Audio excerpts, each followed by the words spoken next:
Now that we know how each of us feels, perhaps we should not be afraid to explore those feelings.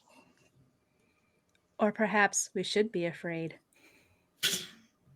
I think we're all afraid. Shut down! Heck yeah! Thank you so much.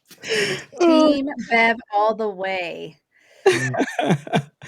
Hello, and welcome to another episode of Science Fiction Remnant. I am not Captain Picard. I am your host, Robert. He's a captain, though. And But he wishes he was Captain Picard. Down here in South Florida, otherwise known as Australia, is Starfleet Botanist Stray. And who do we have with us, Robert? Oh, we have a guest that we've been wanting to have in our show for such a long time. And I am so excited that we finally made it happen. You know, we all love time zones. You know, they're a good thing. Time zones are good. So welcome, Jessi from Crusher Combo. Welcome to our show. How you doing? Hello. Thank you for having me. Yes, it's been a while. We've been trying to make this work, and we finally did. So awesome. And hopefully we won't scare you and you can come back. Let's see Speak what for Ray yourself. does. Oh. Let's see how it goes. She's under the spell. She doesn't know I'm the one that is going to freak her out and scare her. We're going to play bait and switch, Gio. Oh You my just God, I'm afraid of chaos. Look. Usually you have in groups the good cop and bad cop. You have good Robert and bad Gio and bad Ray.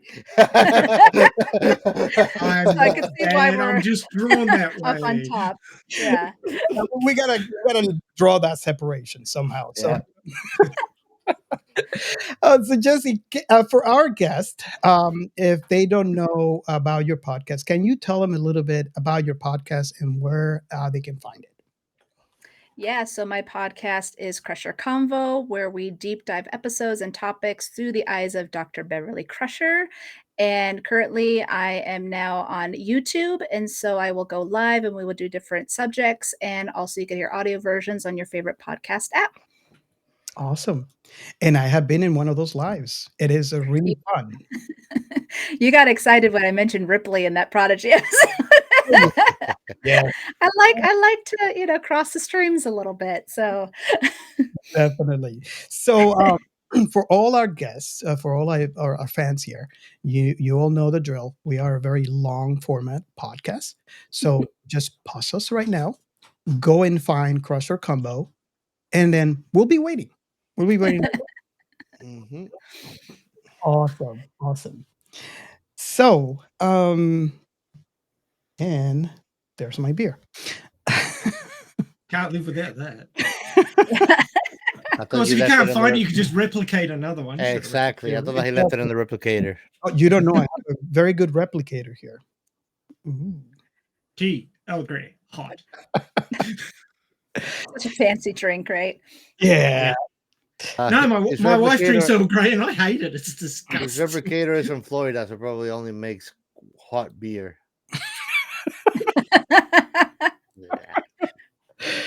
Okay, so Beer, draft.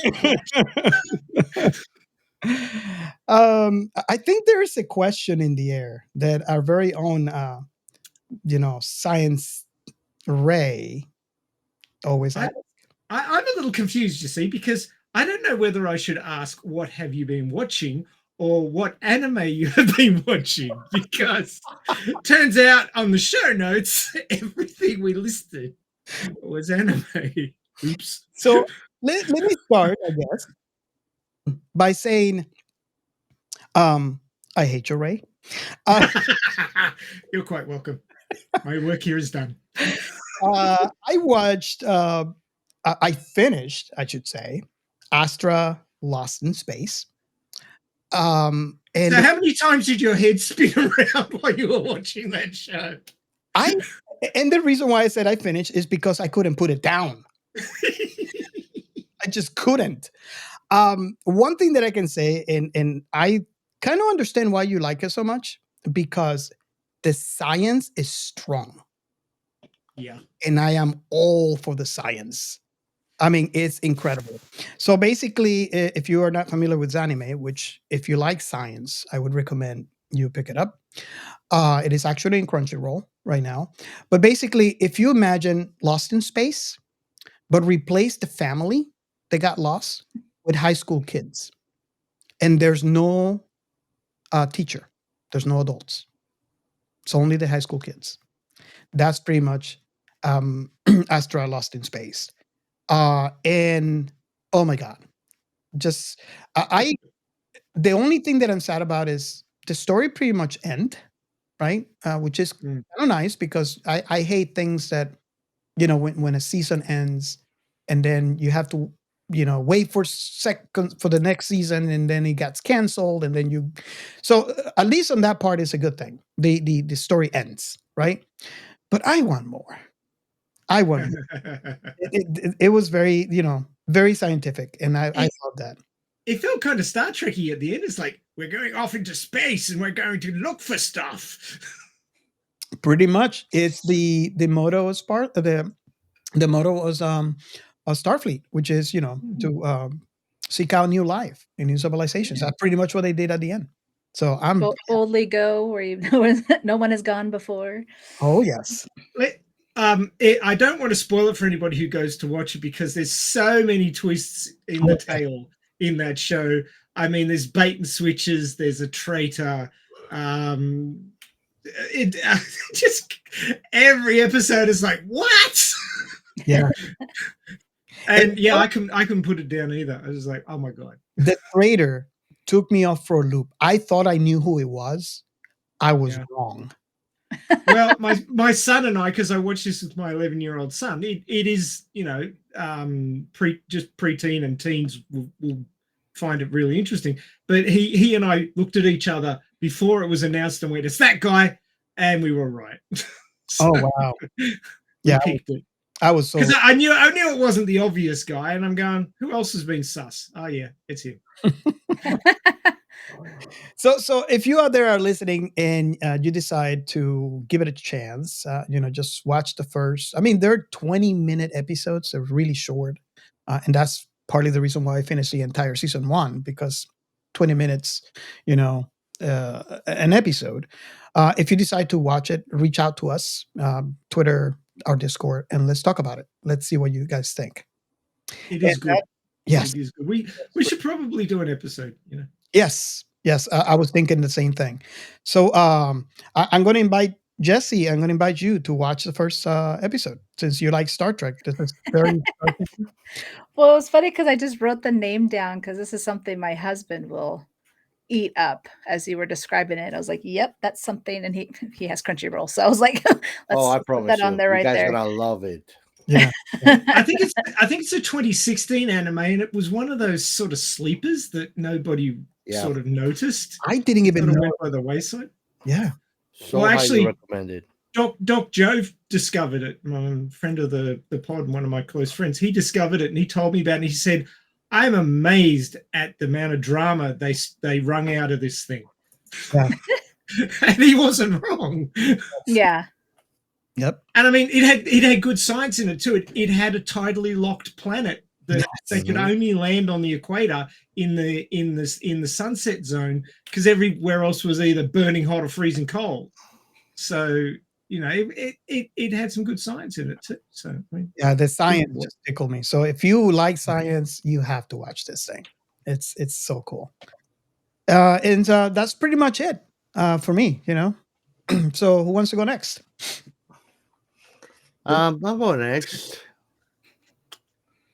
I've been watching Nobody's Way Up to an Exploration Hero and Dragon Ball. And that's it. I haven't watched anything else that is sci-fi related.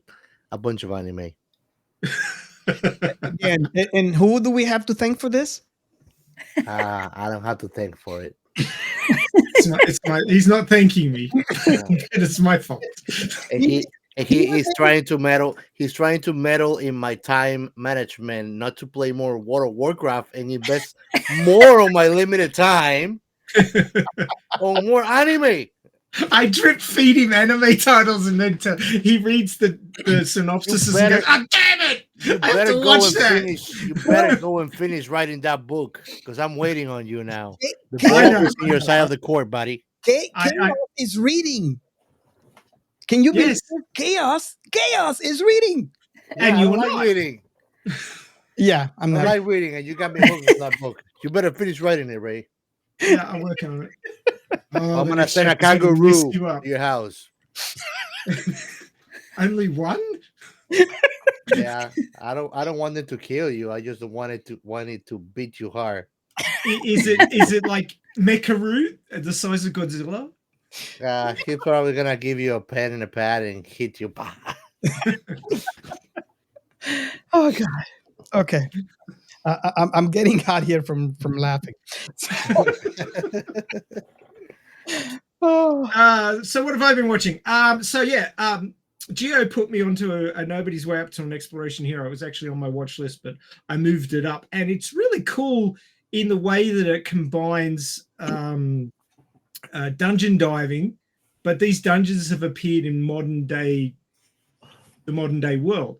And of course, being that it's an anime, it's based in Japan. So a Japanese schoolboy has decided he wants to become an exploration hero. So he's working on, and one of the cool things was in one of the more recent episodes, he gets this it's semi-futuristic because they've got all these sort of cool little gadgets and technologies that they're using within a dungeon, which kind of it's got a real sort of cognitive break to it. Yes. Because they're fighting monsters in a dungeon, but they're using like energy weapons and stuff. And it was like, okay. But he's got this contact lens, and he puts a contact lens in one eye, and it gives him a heads-up display and tells him like his heartbeat rate and distance to target and stats and information and stuff. And so it was really cool. Really cool sci-fi sort of technologies that they were using to delve dungeons. I need that in World of Warcraft. It would be cool. Memories. So the anime is called A Nobody's Way Up to an Exploration Hero, otherwise known as Discount Solo Leveling with Lollies. Yep. That's a good interpretation. Oh wow. Okay. I'm gonna have to move it on my list. Okay, so and it's not sci-fi related, but I've also been watching Berserk of Gluttony, which is pretty cool. But I ran out of dubs, so I'm waiting for them. The voice of the sentient sword is so cool. Greed the sentient sword. He's a real dick. It's a funny one. It's a good character, though. I love how he kind of bring his 2 cents all the time. So, Jessi, what have you been watching? Jeez, I wonder. Star Trek, actually. Yeah, and it is. But it is. I literally just binged and reviewed Star Trek Season 2 of Prodigy. Love it. And so it was really good. What I loved about it is how they combined all of the shows together. There was mentions from the original series, Next Generation, DS9, Voyager, so even Discovery. And it wasn't like shoehorned in. It wasn't like a nostalgic, member berry type of thing. It was for a reason, and it was needed, right? So I think the creators did a fantastic job putting all of it together. I mean, it's made with kids in mind, but it's definitely for the adult Trekkies, right? Where people are pointing out there was like one point where the kids came out because they were going to see some Medusans, and they had the red visor that Spock had worn in the original series, and they didn't need it, but it was for a reason, right? So people were like pointing at it. Yeah, it was really good. I loved it. I had to do a review. And of course, the Crushers came back, so I had to say something, but because Wesley Crusher had a really big role in that season, so I was super, super excited about that. I I actually jumped out of my chair when I saw him come out for the first time. I screamed. I did. And that Will Wheaton knew about this for the last, like, 4 years. So talk about NDA, he knows what NDA means, and he was giving us answers of why Wesley hasn't seen his mom and stuff when we were watching Picard season 3. That little brat, he knew all along that Wesley was gonna make an appearance, but yeah, it was a great surprise for the fans. Yeah, if you haven't watched, for all of you out there listening to the show, if you haven't watched Prodigy, I strongly recommend it. It takes Star Trek to do a show for kids that adults will really enjoy, Mhm. and the technobabble is there, Oh, and yeah. Oh, it, yeah. it's there, and it's for kids. It's I love it. I absolutely love it. So, yeah, Gio is a kind of show for you.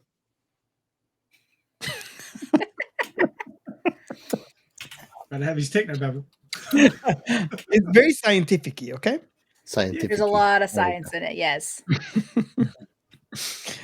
Okay, so should we move on to the segment? The segment.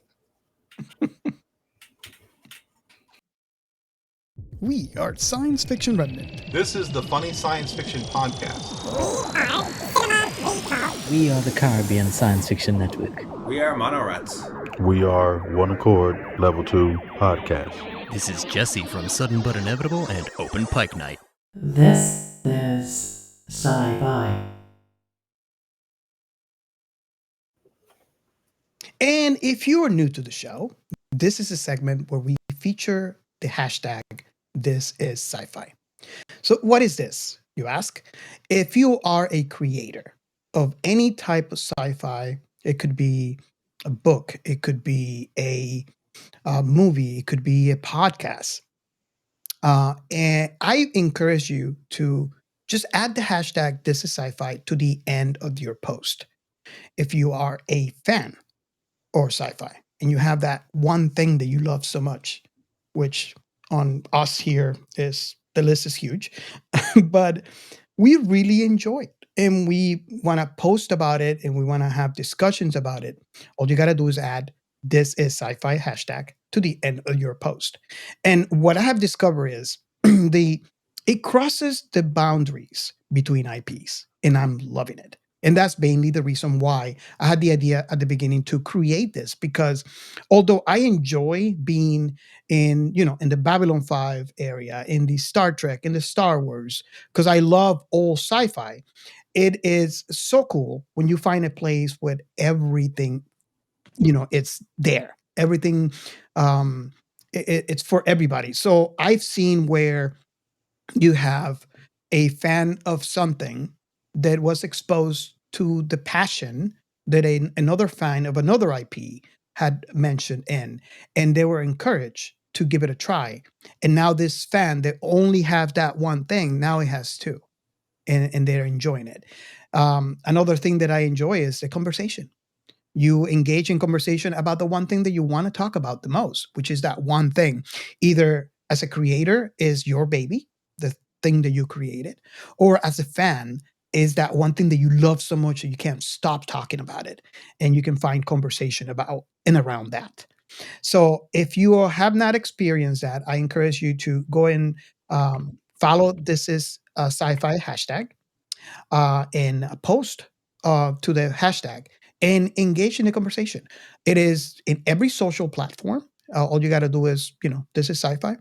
We have other ways that you can interact as well. You can join our Discord. We have a channel for any sci-fi IP or topic that you can think of. Now, it is possible that there's one thing that we have missed. So I encourage you to join in, find that one thing that you love, and if it's not there, reach out. We'll make a channel for it. And let's join the conversation. Another thing that we have is we have a hotline. The hotline is 1-305-563-6334. And you could leave a message for the show about a previous episode that you have listened to in the past, or an episode that you would like us to discuss in the future. You can leave a message for any of the hosts. You can leave a hate message for our very own Captain Chaos. He's still waiting for those. And or you can just leave a comment for the show. And what we do is we actually will play it on the episode and make a conversation around it. So again, that hotline is 1-305-563-6334. And before we move on to the next segment, I just want to post a question. Have you guys had anything to add for this week about the hashtag? And are you muted? Yes, I was. Um, I usually use this hashtag mostly when I want to pick on fights or get cool conversations in Twitter. That's where I use it the most. Um, and this week I actually had a fun conversation about one of my favorite video games, which I'm waiting for a new sequel that they're making, Gears of War. Oh, Just to prove the utility of how easy you can connect people with something so simple like a hashtag. I was looking for Gears of War E-Day, which is gonna be a very, very long awaited sequel, well, prequel that goes before the very first game that came out back in 2005, I think. nice. So that's my experience for this week. But I always like to tell everybody, go and use it whenever you're looking for something you like, or whenever you are sharing something you like that is sci-fi related, because you don't know who might find it. Yes. Awesome. And I seen Jessi use the hashtag.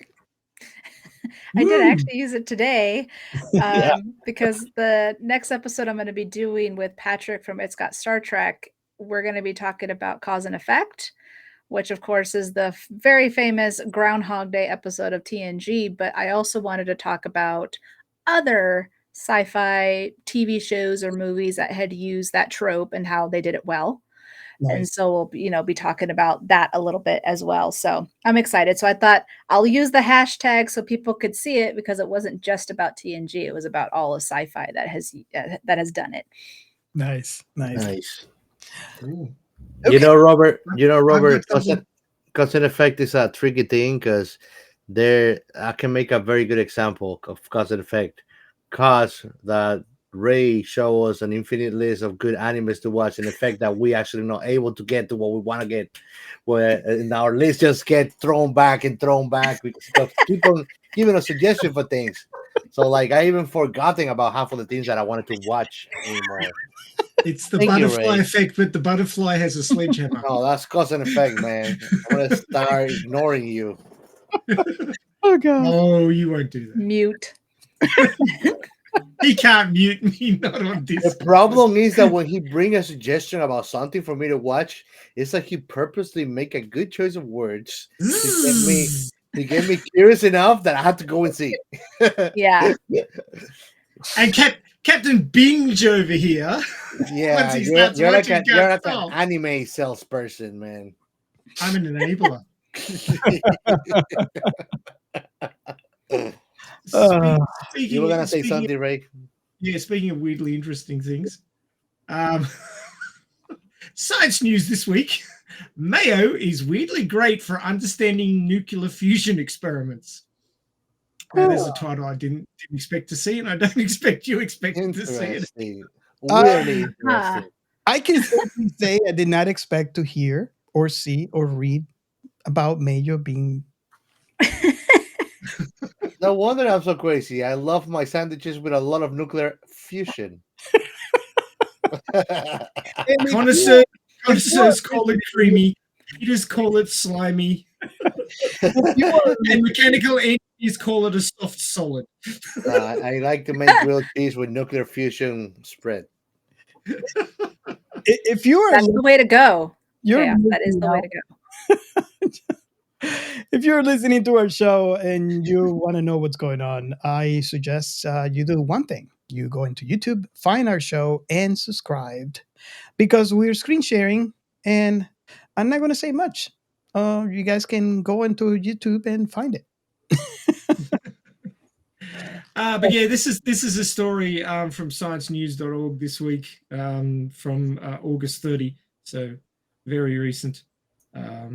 And basically, they're talking about how mayonnaise changes its form, and they're using it in understanding physics of the changes in plasticity with nuclear fusion.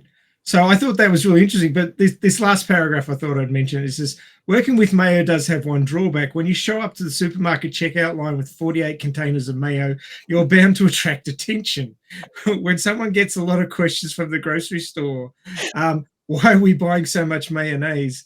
Well, basically, if anybody asked me that, I'd say, well, I'm expecting to get isekai and I'm taking it with me to sell in another world. Because it's happened in a lot of animes. So I thought. And for all of you who don't know who isekai is the can we explain? Because I know we have some fans that don't watch anime. Isekai basically translates to another world. So basically, you end up in another world. It's a genre of storylines in light novels, anime, and manga, and it's very popular. It's kind of the Japanese version of escapism. So it's like Truck Kun sends you to another world, basically. So yeah, Truck Kun strikes again. He strikes a lot. A lot of people get hit by trucks and end up in another world. Yeah, what's up? Interesting. I don't know. Well, actually, there's an anime that explains it. The Truck Kun is the isekai selector. It deliberately runs down people who are supposed to go to another world. Is it the truck's fault or people just continue to running in front of it? No, it's the truck, apparently. Oh, man. It's like magnetic. It's going towards them. Yeah, pretty much. The anime that explanation comes from is called No Longer Allowed in Another World. I love that anime. Another self-explanatory title. Yeah. Okay, so I'm going to try to do something. Let's see if I do a good job here. No, it ain't gonna work, man. It's not gonna work? No, go for it. Yep.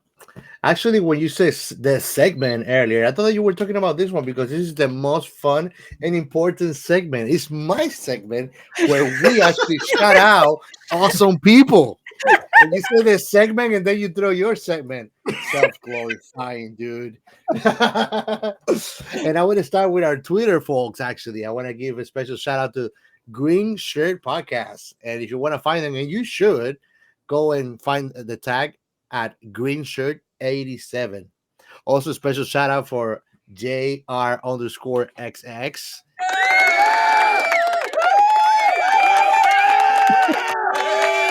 Yeah.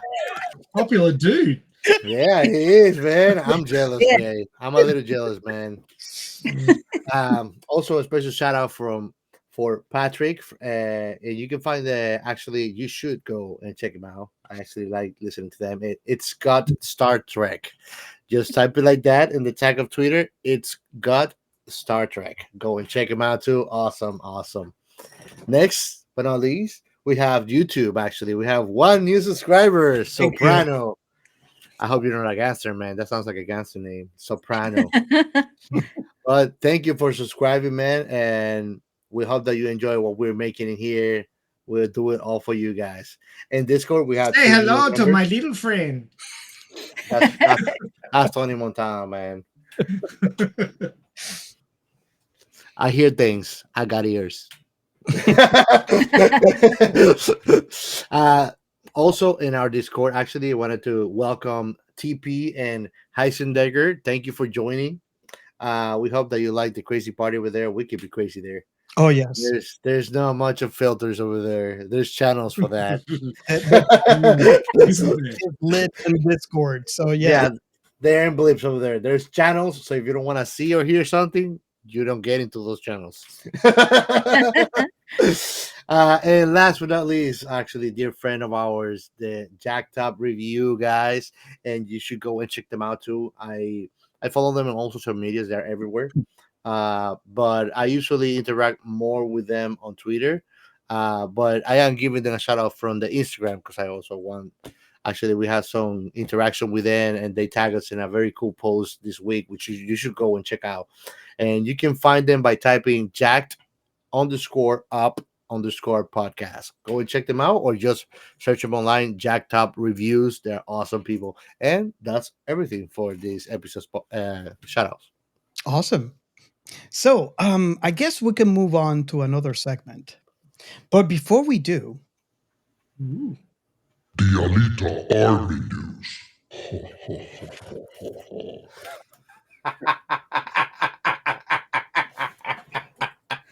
He's been practicing that. Oh, it's like waiting for that moment, right? Yeah. Every time. Every time. This is my this is like the segment that Robert actually introduces by himself, but he's being like honing his skills episode after episode. The This is perfection. my alter ego. It's like Demon Destinova.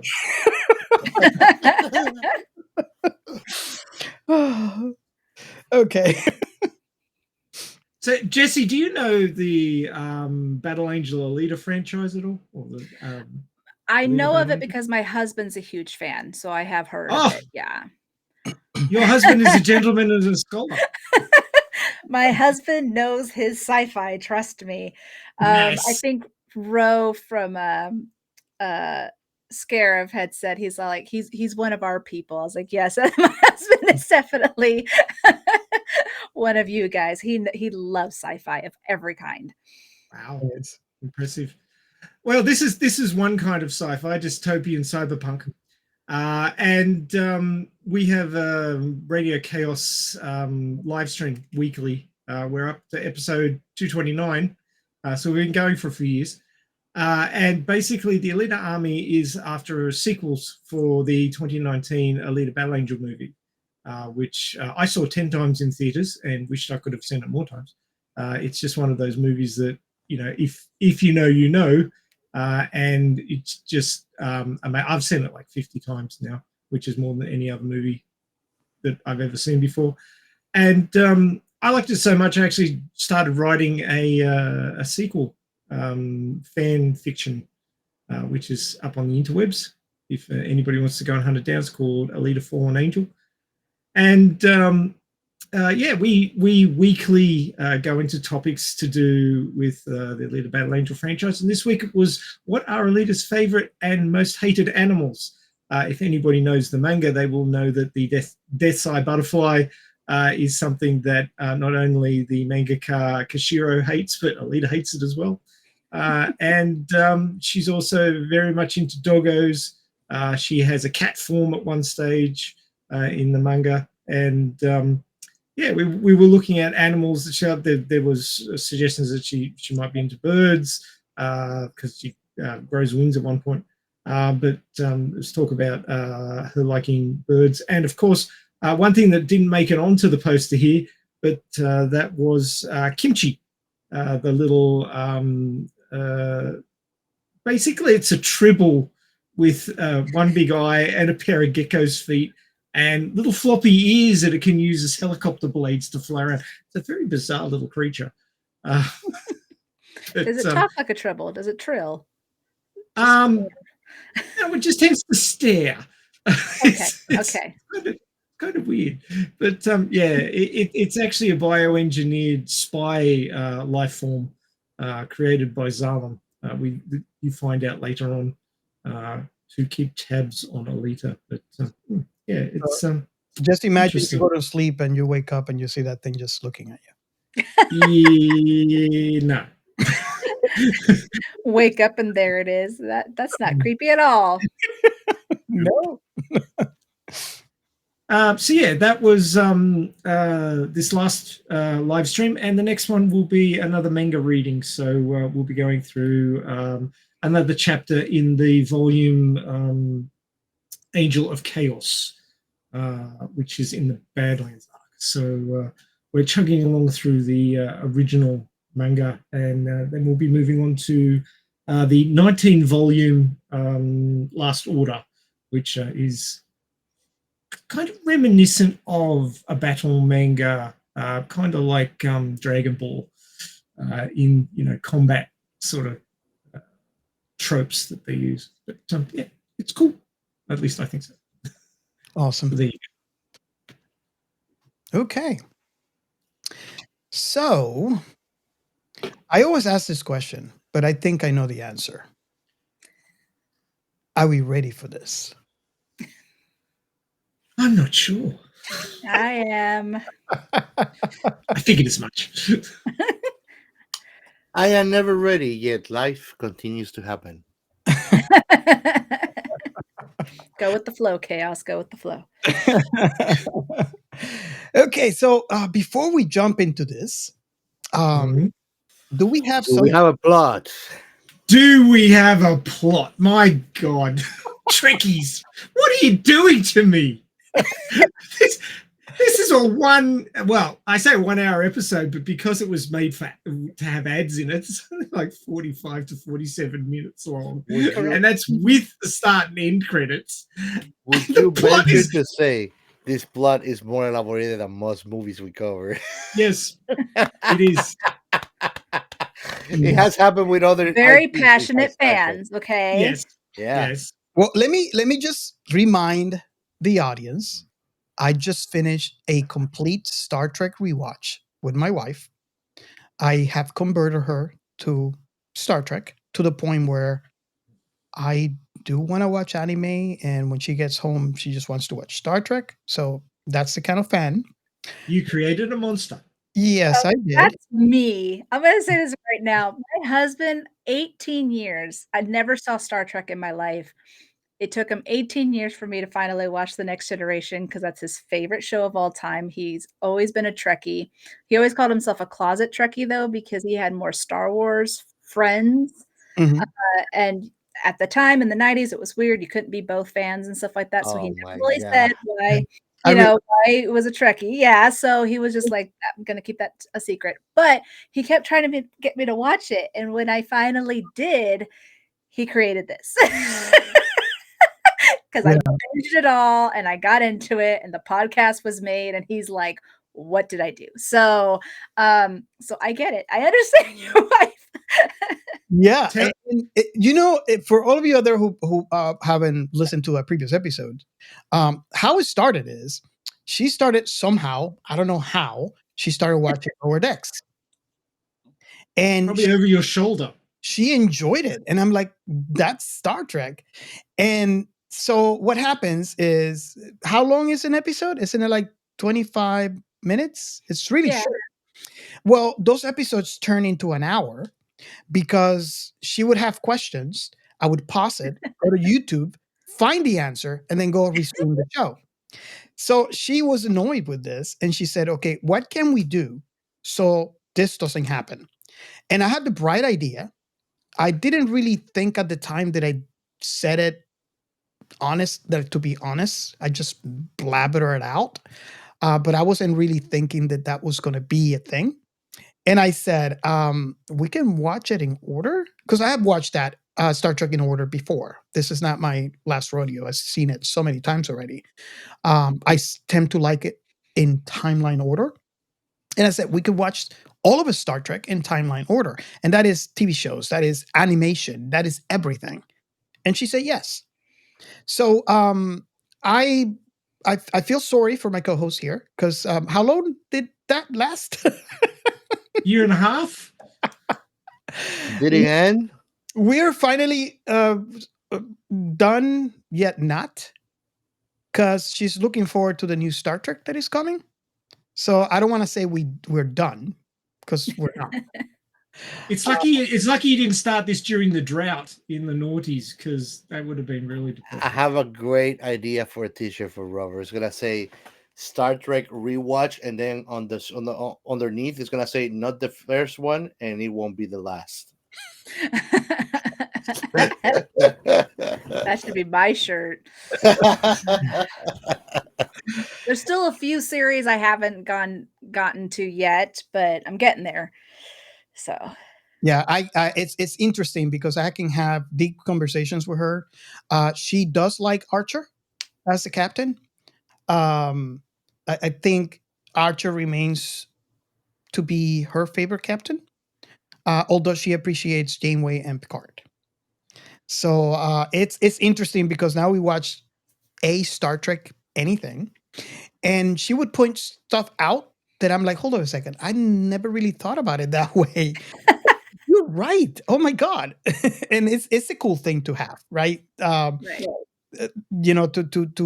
To be in those kinds of conversations, and that's basically the reason why I love This Is Sci-Fi, because of the same reason. So I get it home. It's cool.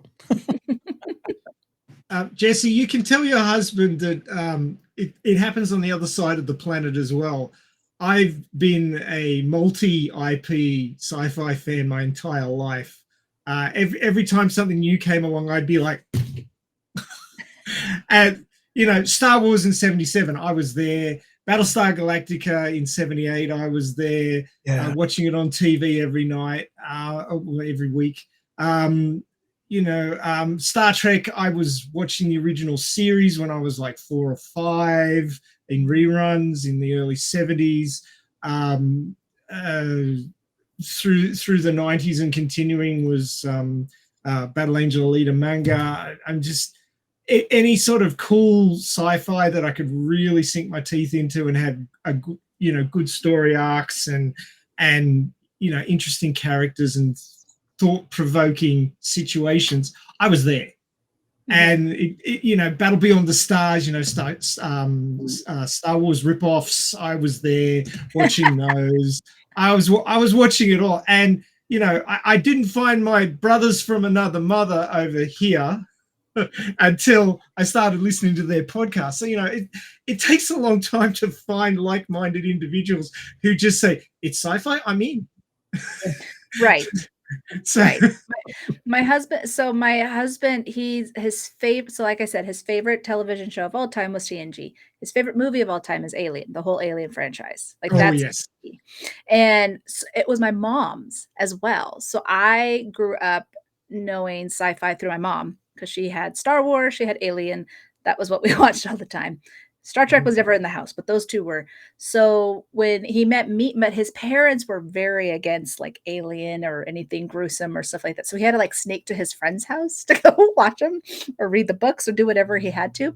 So when he found me and I was all like, oh yeah, my mom loves Alien. He's like, I found my family.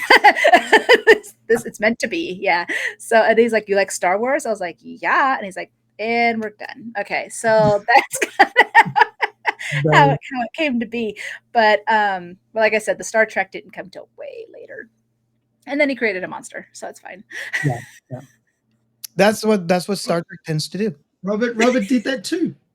Yeah. You and my husband would be all like, oh, what did we do? You should get him on our Discord. We have things to discuss. Oh, yeah, we do. Oh, I'm sure. I've been telling him, bro even wants him on Scarif. He's all like, he needs to come on because every time I'm mentioning something, it's like, I learned that from my husband. He's like, why isn't he here? And I'm like, I don't know. I'm more the extrovert of he's more the introvert. So he'll just tell me things and then I'm the string of a tin can. He's the Spock of the duo. Believe it or all not, the knowledge and just pushes the other guy at the front. You talk, I know stuff and you do the talking. Exactly. Believe it or not, I'm an introvert. I'm a bit of an introvert myself, so this stuff is fine, but like I'm glad to be at home. I'm actually an introvert in extrovert's clothing.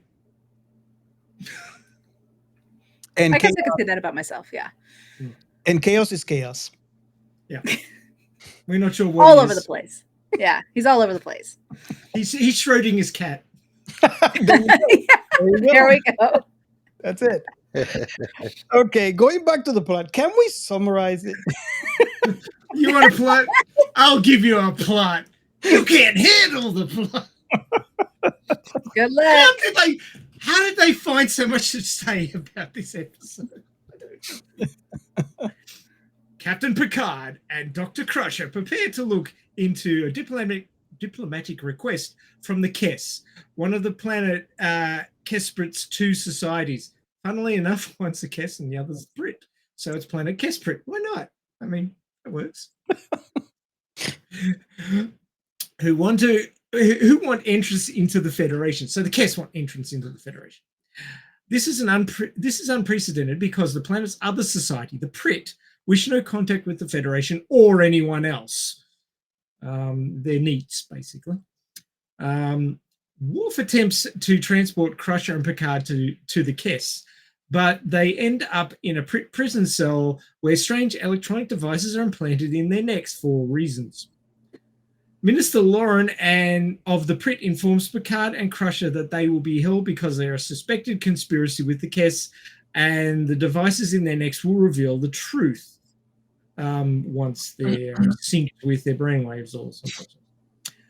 Back aboard the Enterprise, Riker sets up a meeting with the Kess ambassador Murik to address the abduction. Meanwhile, Beverly mysteriously receives her tricorder hidden in a tray of food. Not very well hidden, but anyway. She notices that the map has been added to her directory, and sensing that this may have come from the Kess, she and Picard use it to escape. Riker, Worf, and Deanna Troi meet with Ambassador Murik, who tells them that since they have no formal relations with the Prit, their best option is to insert a rescue team into the Prit capital city. Meanwhile, Picard and Crusher now have the tricorder map, follow the tricorder map through a maze of caverns where fireballs explode around them for reasons. The Enterprise is contacted by Lauren, who refuses to discuss Picard and Crusher, then threatens to attack if Riker does not cease communications with her people. And Riker finds out that their weapons couldn't harm the ship anyway and scoffs. Even though Worf's analysis shows the Prit weapons are no danger to the Enterprise. Well, there you go. It's just mentioned in the thing. I should have just kept reading. Riker is at a loss until Murik informs him that Picard and Crusher have been released by a Kess operative and are on their way to the Kess border. Meanwhile, there's a lot of meanwhiles. Meanwhile, Picard and Crusher realize that their implants in their necks allow them to read each other's thoughts sporadically, whether they want to or not. When they separate to regain privacy, both are hit with nausea that renders them incapable of being apart. When two Prit troopers appear in their path, they backtrack to ensure their safety. Murik learns that the pair have not arrived at their destination and summons Riker and Worf to accuse them of conspiring with the Prit. Riker assures him that this is not the case, but Murik insists on leaving the Enterprise. Later, Picard and Crusher stop to rest for the night. Still able to hear each other's thoughts, they realize that there is not only a strong attraction between them, but Picard was once in love with Crusher, but suppressed his feelings because of his friendship with her late husband, Jack, and then later due to guilt over Jack's death under his command. Dun, dun, dun. Determined to prove Murik wrong and save his crewmates, Riker transports Lauren aboard his ship against her will. He sits down with Murik and Lauren, but neither seems to care about Picard or Crusher. Disgusted, Riker tells Murik that, based on what he has seen, the Kess will be denied entrance into the Federation. He then tells Lauren if anything happens to Picard and Crusher, the Prit will be inundated with a flood of information requests from Starfleet investigators. At that moment, Picard and Crusher arrive at the Kess border, and while Picard gets across, Crusher is caught by the Prit security forces. Her captors hail Lauren, who orders Crusher and Picard return to the Enterprise. Safe at home, Picard and Crusher have the implants removed and then share a dinner without reading each other's minds. Picard suggests that they should not be afraid to explore their feelings for one another. Crusher kisses Picard's cheek, but then tells him that perhaps they should be afraid and hints that they should go slowly. Picard kisses Crusher's lips. The two bid each other goodnight, and Crusher leaves Picard's quarters. Picard blows out the candles in his stateroom and then stares into space. End credits. That's more than most movies. Yes. And that's it, guys. Thank you for having me tonight. Nothing else to discuss. You know everything about this episode. Thank you and good night. I want to go on record and say that I enjoyed this episode. Yeah, it was fun. I just want to leave that there. I really enjoyed this episode. Now, I want to ask a resident chaos here because I always ask whenever there's something that I'm concerned that he might not like. So far, I have been surprised. So right now, I don't think I would be surprised. But what is your answer about this episode? Oh, I did like it. Uh, like I told you, I felt like the Federation could be more warmonger on these guys. They were so ridiculous, like kidnapping them, lying to them the whole time. It's like that's the Being only super thing. But paranoid. The yeah, oh paranoia my was god, the paranoia. extreme. Yeah. No, and bringing the bunch of crap into the ship, like they were like doing camping inside of it. I was like, "What is going on?" But I think it was part of the fun too, out of it too. It gave me laughing. I like one of the later scenes, like they did a pan across the room, and I'm like, is that a plasma ball store or what? Yes. On the Enterprise? Yes. I saw that. I was like, I know where they got that. Oh yeah. There's something that I guess it was supposed to look like a satellite, but it was a car grill turning around. I was just laughing. I think that they made purposely to look exaggerate, like okay, this is a lot. But I mean, what did capture my attention the most was the most important thing probably, which was uh Picard and Dr. Crusher, you know, Nice. and what was going on with them too. That was the most interesting thing to me. I'm going to ask this first question that we ask on the show, which is kind of strange for a TV show when we're doing one episode, but it does work. And if you're new to the show, that question that we normally ask is, how old were you when you watched this for the first time, and what was your very first impression? I usually like to start from the person who just recently watched it all the way to the person who watched it the latest, only because I like to avoid tainting responses, if that makes any sense. So I watched this when it was aired. I'm assuming that would be the same case for Ray. Um, Gio, you watched this today. And Jessi, I'm assuming since you you didn't watch this when it aired, correct? No. Okay. The first time I watched The Next Generation was February of 2022. Okay. So here's the order we're going to go about. Gio goes first, Jessi goes next, and then me and Ray would fight for the honor. Oh gosh.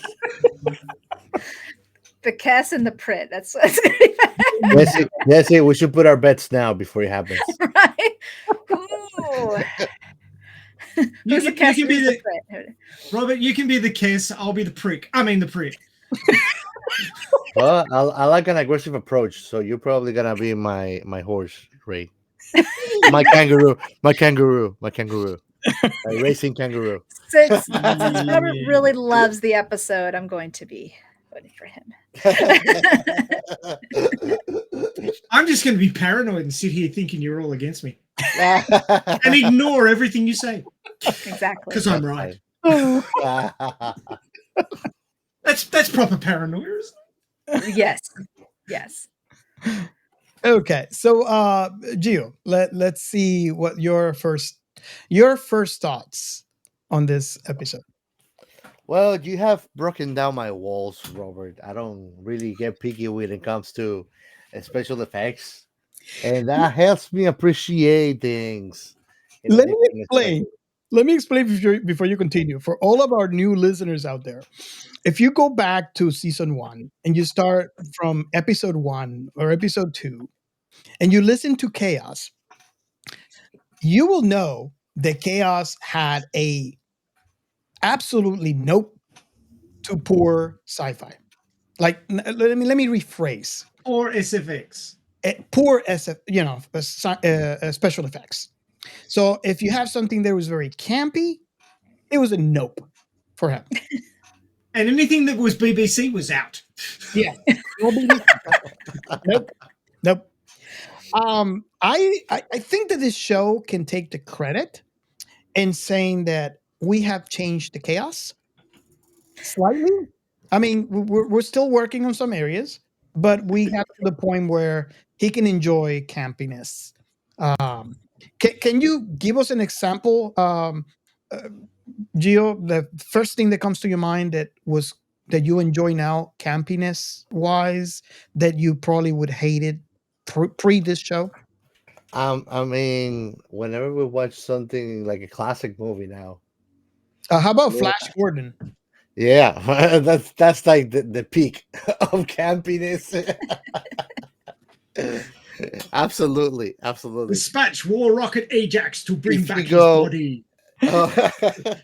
if you go 10 years back and you told me you're gonna be able to enjoy that, I would tell you like you're out of mind. You're out of your mind. Sorry, I had to explain that for the new listeners out there, so you can continue your thoughts. So, we here in this show we derail. That's what we Yep. do. So, That's every show. Boats It's in a the rail, standard. trail in the waters. If you don't derail, there's something wrong. Exactly. yes, True, true.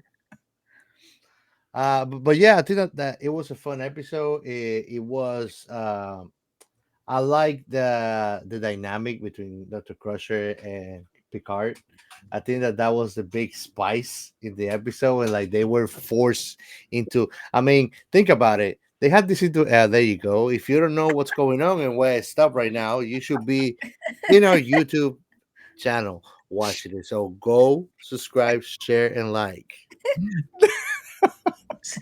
Ah, okay, yeah, that's what we do. that's Ray under the train there having to watch Mhm. this episode. Yep, That's right. very much. So That's my meme, by the way. That's copyright. that's Crazy Science original. Guy. Yeah. As I was saying, I am sure that this is like an ongoing situation that is now being dealt with, that has been happening between them two. So this was very interesting to see because the situation brought them together and have them forced to deal with it. And it made it Free. interesting because even though yeah, absolutely. Uh, but you see, like it was beautiful to see how even though they were inside each other's mind, it was not like they were uncomfortable about it. They were not they were not uneasy about it, you know. It was more like they were trying to get to know each other better, and they feel all right with it. And even though things may not have been resolved with a happy ending, lovebirds, I think that they did a very mature approach to it, and they didn't make it weird for each other, which I think it was a beautiful thing. You Yeah, know? you could definitely be in a weird situation. Oh, Oh yes. hey, what did I say when they were discussing about? Oh, that's the kind of breakfast that you like, and I was like, "What a wasted opportunity! I will be wreaking havoc on your head if I could do." You would like literally. If you're a girl and I like you and we're sharing our thoughts, you're gonna hate me by the end of it. I promise you. You're not gonna Hey, want to Chaos. see me anywhere. Chaos, remind me never to get abducted with you by the prick, right? Just I'm noping out of that one. That's not what you want to hear, maybe, but it's honesty. Oh god. Yeah. I don't think anyone wants to be in that situation with chaos. Surprisingly, I know people that tells me they do. If anybody does I marry told them, I told okay? them, and I'll tell you, I Doesn't got matter them who they are. fooled. I got them fooled, apparently. Well, yeah, Okay, so that's your first impression. yeah.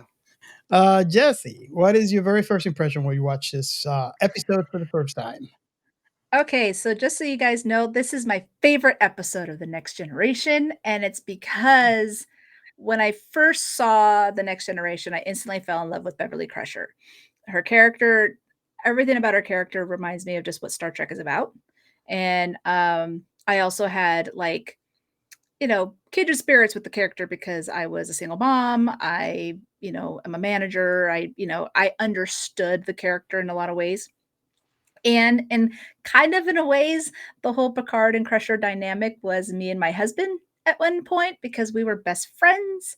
But we never really shared our feelings for each other. So I kind of understood that. So as Chaos was saying, this whole 7 years is a will they, won't they situation. They were never open about their feelings, even though you could tell that they had feelings for each other.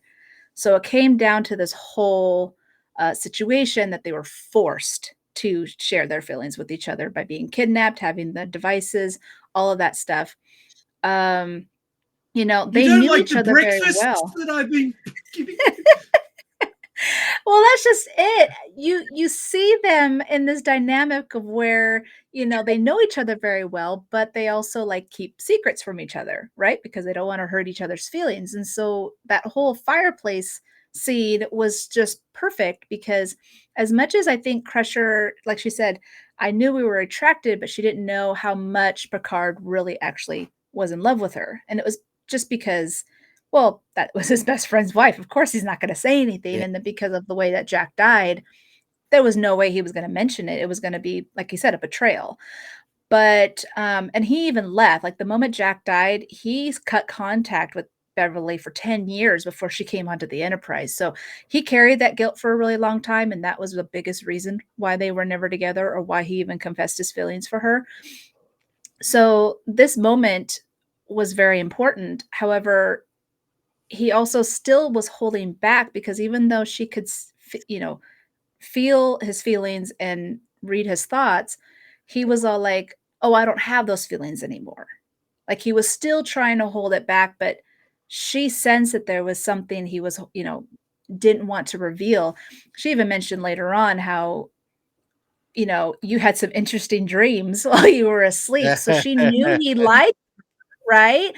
She knew he lied to her. So the fact that he goes and says, "Hey, let's give us a go." She's like, "No. Clearly you're not ready because even though we were connected, you were still holding back and he just couldn't commit. And so why even try to go for it if you're not even 100% ready to do it?" So I think it was good on her to do that. She was protecting herself at the very end. And as a Picard and Crusher fan, like we call him Crusher, that's their ship name. It was very hard to see her walk out, but you have to understand why she did it. And of course, later on in the season, at the very end, you start to see them connect more and more after this. But I really enjoyed it. I thought the whole Riker having to deal with the Kess and stuff was hilarious. Like like you guys were saying, the whole devices, the paranoia, the Prit were all just complete xenophobes where they had wanted nothing to do with the outside. Um, so it was a nice contrast between the two where you have the A plot and the B plot. But yeah, I do want to add real fast that I think the moment that Picard realized, oh, I really do love her and I should have said something was when she pushed him through the fence and it closed. So she sacrificed herself for him and they had that contact with each other. I think that was his moment where he was like, oh, shoot, I shouldn't have lied, but it was too late, right? Because he should have been more honest with her. And that was kind of the whole point to that part. But again, love the episode. Watch it all the time. I even had mentioned earlier before we started, I got this. This is an actual script from one of the producers and writers that I was able to get at the Star Trek convention in Vegas. And very, very excited that I was able to snag that. That is the coolest thing. Yeah, so I got that one and I got Cause and Effect, which is another favorite of mine. So yeah, it's definitely a really good episode. I thoroughly enjoy it. And of course, Patrick Stewart and Gates McFadden have amazing chemistry, so they know how to bounce off each other very well, which made it very interesting and great to watch. Yes. Okay, so Ray, I choose thought we were going to have a fight. Where's your sword? choose your weapon. Plasma swords in 20 pieces. I'll just throw it at you and run. You could go. I'll go Can I? Okay. Well, I first saw this episode like God. 31 years ago. Jesus. In a couple of months, it'll be 31 years. Yeah, it's rough when you have to say it out loud. Yeah. You think it was just yesterday. Yeah, pretty much. Yeah, yesterday, 31 years ago. Holy crap. I was a different me back then. I had not gone through nearly as much shit as I have up to this point. Just to completely derail the conversation for a second, I've been talking to this guy who was in his 70s, who was a really good talker. He was actually trying to sell me guttering, and he managed to do it because he was a really good talker.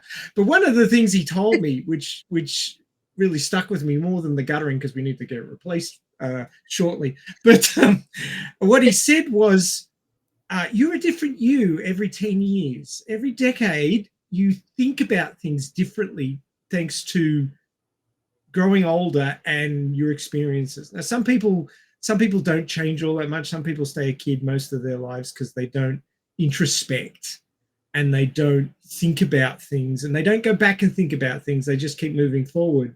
So they don't recognize that they've changed, or they just don't bother changing because they're childish for their entire lives. But the people who do introspect and do go back and notice that they are actually different people now and more mature or just think differently. But he said that every 10 years he's noticed that the way he thinks about any given thing has changed. And I've noticed that too now, having, piled on a few decades.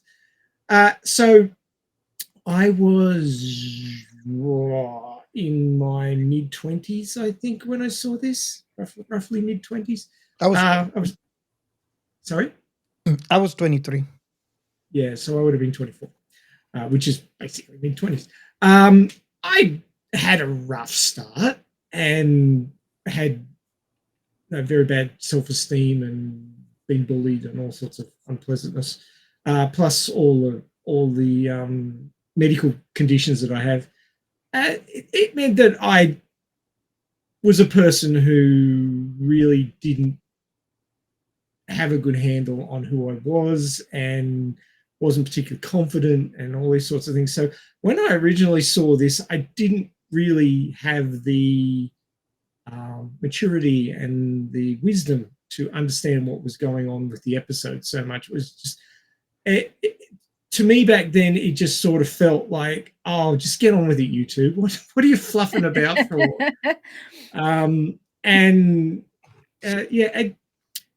It was one of those episodes. I know. I apologize to you, Jessi. This is not to say that you're wrong, but for me at that age, I just sort of glossed over it because it really didn't land, because I wasn't a person who could take on what it would. I couldn't pick up what it was putting down, basically.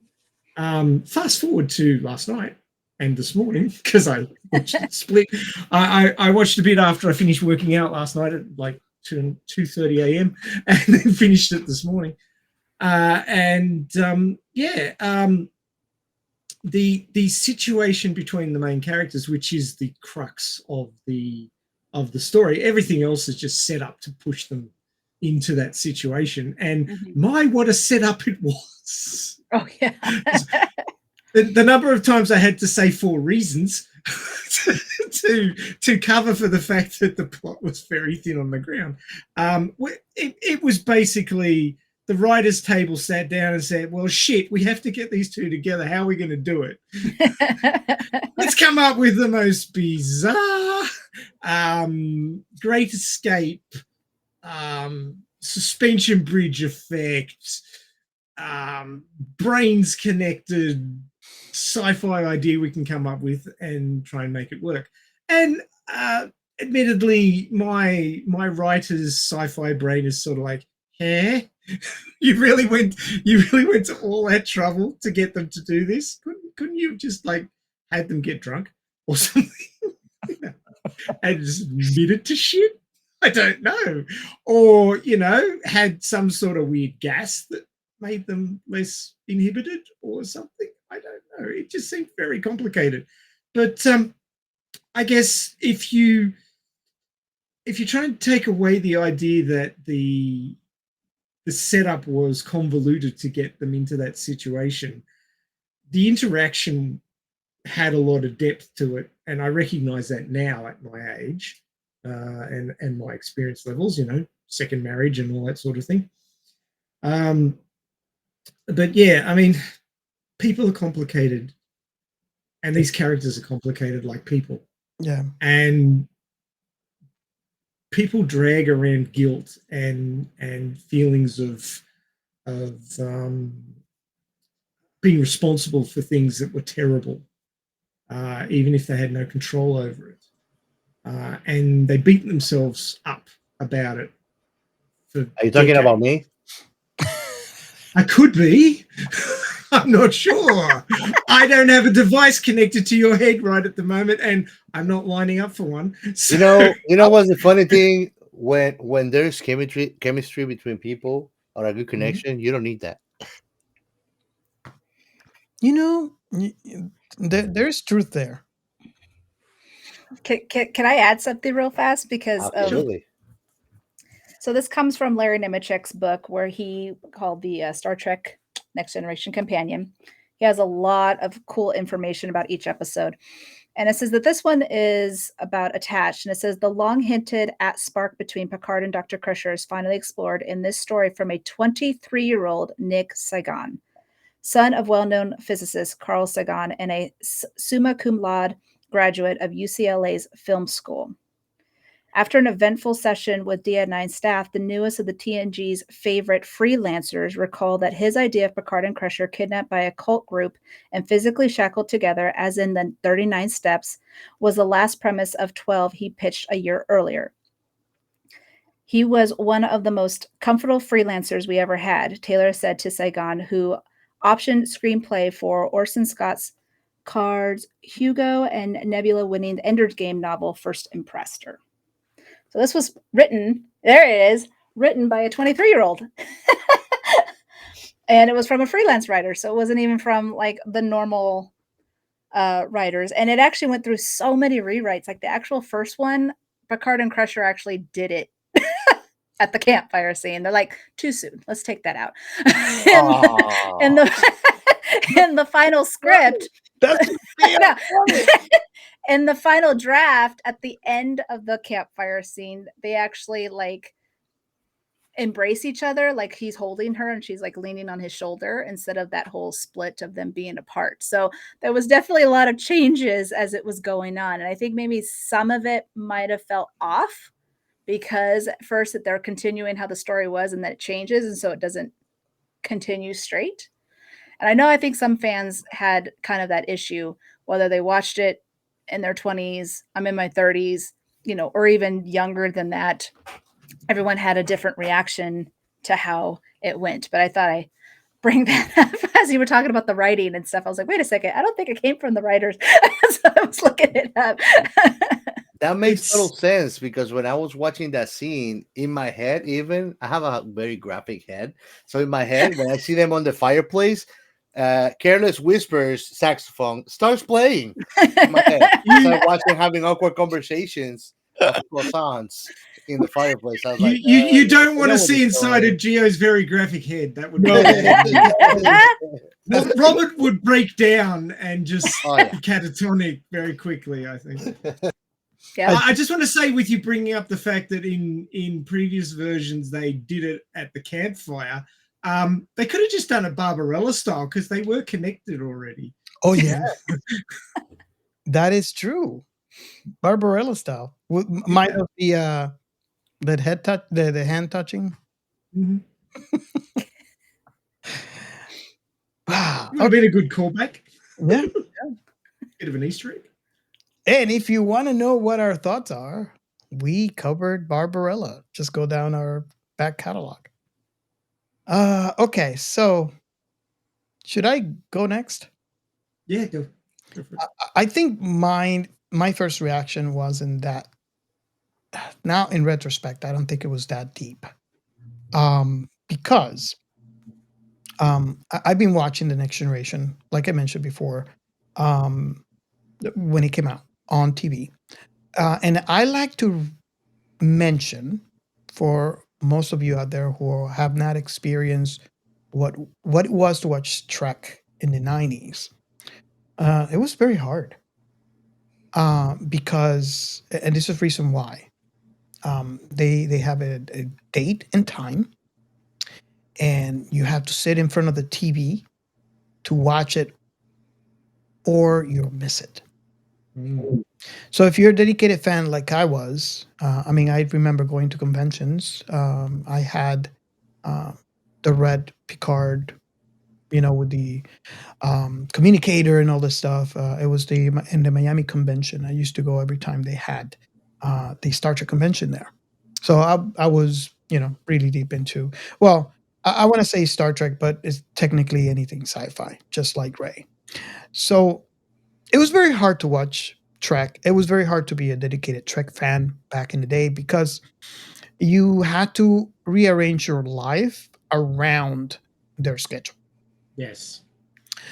Now it's super easy. You just And when your parents or your significant other go, you're doing something else, and you're like, no, I'll never get to see that again. Yes. Yeah. Yes. It's on TV once, and then that's it. I hope for reruns. Pray for reruns. Pray for reruns. Yes. So that was Or a programmable VCR. that was the life of a Star Trek fan back in the day. Yes.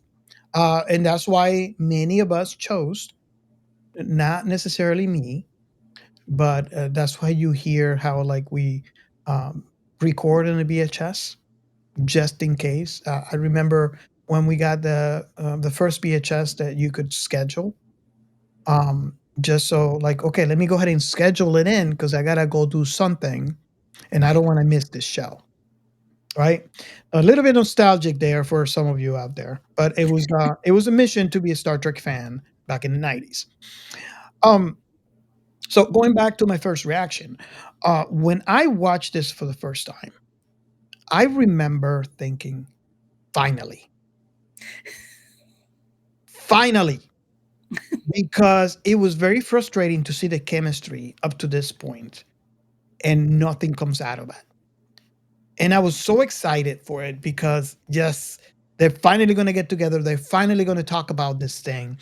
They're going to be a thing, finally. And I remember how disappointed I was by the end of the episode.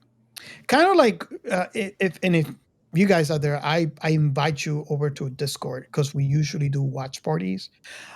There was a watch party today. This is where Captain Chaos watched this episode for the very first time. And what was your quote, Gio, when this happened? Is like, what a waste. Yes. What a freaking waste. Yeah. And I was just laughing. I believe the crash term is prick tease. Definitely. So yes, it was a roller coaster for me, and I think that's one of the things that I can point out as being one of the reasons why I love this episode. It's just a roller coaster of feelings. How I was excited because finally something was going to happen. It was teased all the way through here, and it turns out that this episode was another tease because at the end nothing really happened. So yeah, I'm just that is It hurts. Yeah. It hurts. Like I said, a lot of people were so crushed, no pun intended, but were so crushed at the end that she walked out. But you have to like, okay, there's a reason she did that. Yeah. And so but it's hard to see. It's hard to see her walk where you're like, as he was lying to her in his head. Now, for the record, even though I understand all the reasoning that Jessi has explained why Dr. Crusher took her decision, it's unfair. We have to all agree because at the end of the day, if she wouldn't have been inside his head, I mean, it was just an insecurity on him. And I mean, think about it. All the reasoning behind why he kept his feelings to himself, I understand. I mean, he couldn't have done it otherwise. It would have been a total disaster anyways. It's like the whole situation worked and conspired against them. Unfortunately, it It's true. It's true. yeah, it's a tragedy. Because if she didn't know his feelings or heard his thoughts, she probably would have tried it with him. Yeah. Yeah, and definitely at the end, that's what I said at the beginning of the show. That's what it was kind of beautiful, how maturely they approach it, and it's not like they left anything weird between them. It Mhm. felt, even though she made her decision and she didn't really correspond him at the time, it felt like everything was okay. Yeah, because even when I she was disagree. because I even don't when think it she was was maturely leaving handled at all. even when she was leaving and she's like had said, "We should be afraid," he just nodded and still gave her a kiss. It was just like, "Okay." Like he didn't feel any animosity towards her at all Hmm. for that decision. He like understood. Like he got it. We know that you would have rather if things would have been weird between them and then want to have to go from the crew Ray, but we rather it's nice in between them. I want to add this is coming from Chaos, who is not a Trekkie. So that should mean something. It warms my heart actually. I feel honored to be here to witness this. I mean, if you follow the show, you know the Chaos. I want to say indifferent, but I don't think that's the right word.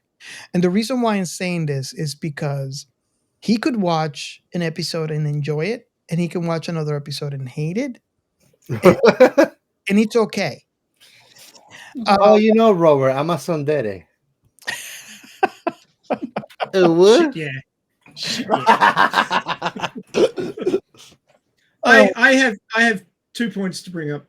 The first one is we have a decorated starship captain who is the captain of the flagship of the fleet, and he's still lying about his feelings to somebody that he's cared about for decades.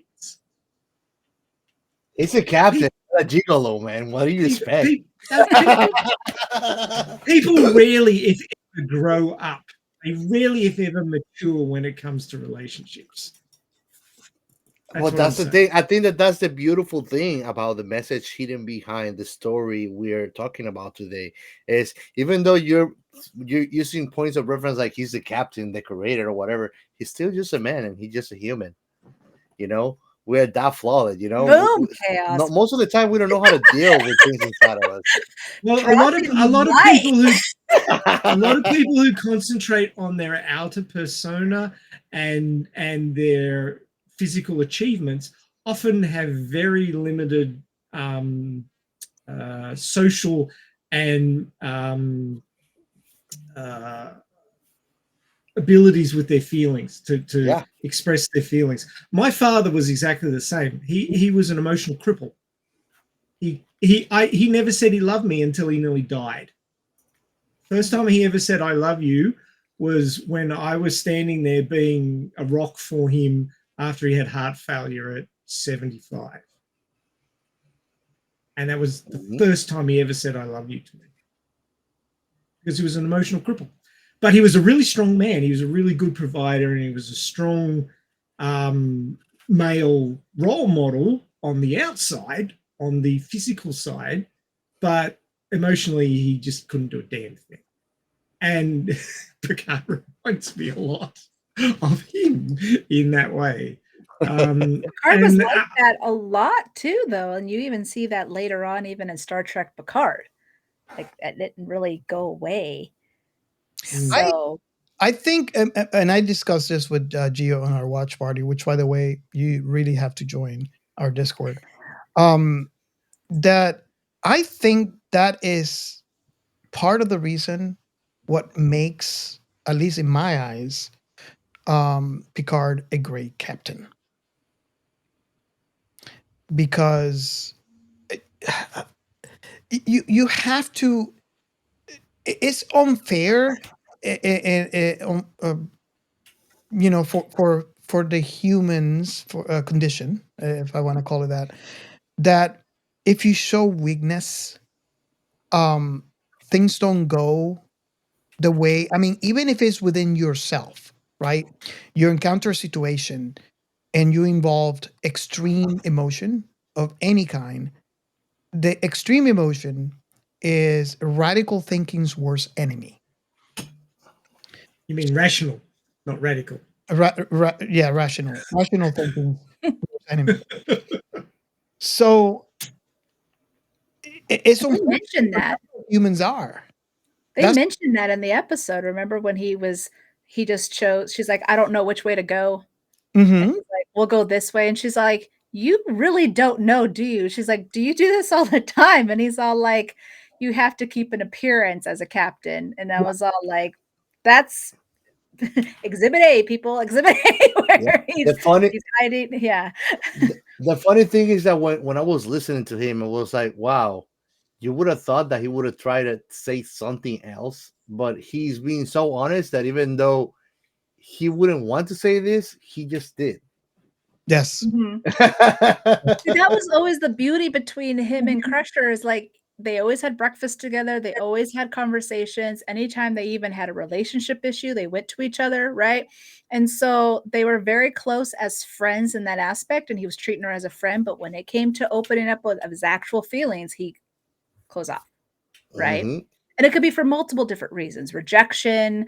He was just afraid it might not work. He may be afraid that, it wouldn't be what he thought it was going to be. Like there's multiple different reasons of why he didn't do it in the first place. True. But as Chaos was saying, it is just that he's human, right? This was just his personality. This is just how he dealt with things. And he was emotionally crippled in a lot of ways. And that continued even into Star Trek Picard. Yes. Well, all I can say is we know where he put his character points. And it wasn't into his emotional stability. It wasn't his charisma. The other point that I wanted to bring up, and we're talking about characters in a TV show that have been written. These aren't real people.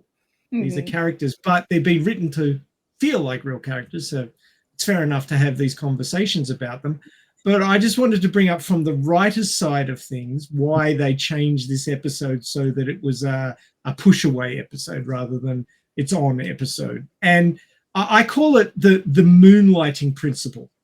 You guys remember the show Moonlighting, which was in 1985? 5 seasons. For 5 seasons, the main characters of that show, Madeline and David, or Maddie and David, orbited around each other without actually doing anything. And the moment in season 5 they got together, everybody went, well, that's solved now. And the ratings went, whee. And it was over. The show was over at the end of season 5 because they got together and everybody was like, I'm out of here. So, that happened with Lois and Clark too. Yeah. It happens a lot. You keep that sexual tension, that relationship tension going, and people are invested and they stay around waiting for it to happen. And once it happens, they're like, well, I'm satisfied now. I'm off. Because they were still going to be doing the movies too, and that was kind of another thing. They didn't want Picard to be tied down when they were going to be doing the movies after they finished the show, because they wanted him to have a love interest of some sort, and so that's also another reason why the way it went, which was very frustrating to fans because they're like, no, it should have been like this. But writers are writers, that's what they do, and they probably didn't want, like I said, what happened with Lois and Clark and all. You just don't want it to fail, right? So I call it the moonlighting principle. People get invested, emotionally invested with sexual and relationship tension, and once that tension is released, they just lose interest entirely. I mean, they did give the fans a little bit of something at the series finale and All Good Things, because they did share a kiss. They did show that they got married. They had gotten divorced. Like, it was showing their future.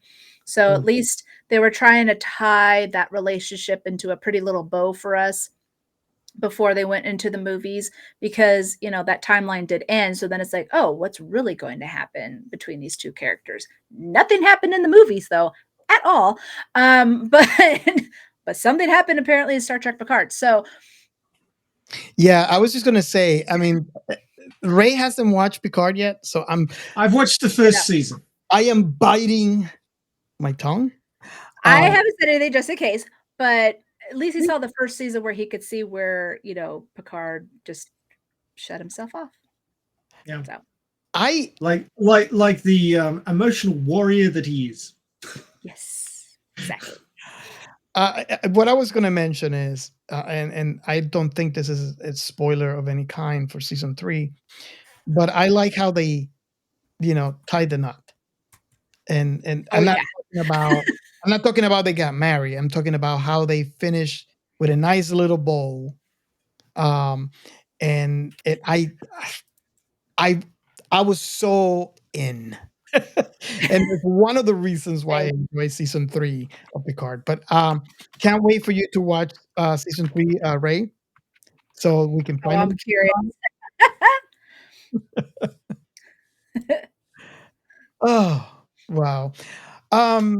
Yeah. If you're wondering why we got sidetracked here, is our private chat here on Rails. Now Jessi might have an idea why they call me Chaos. I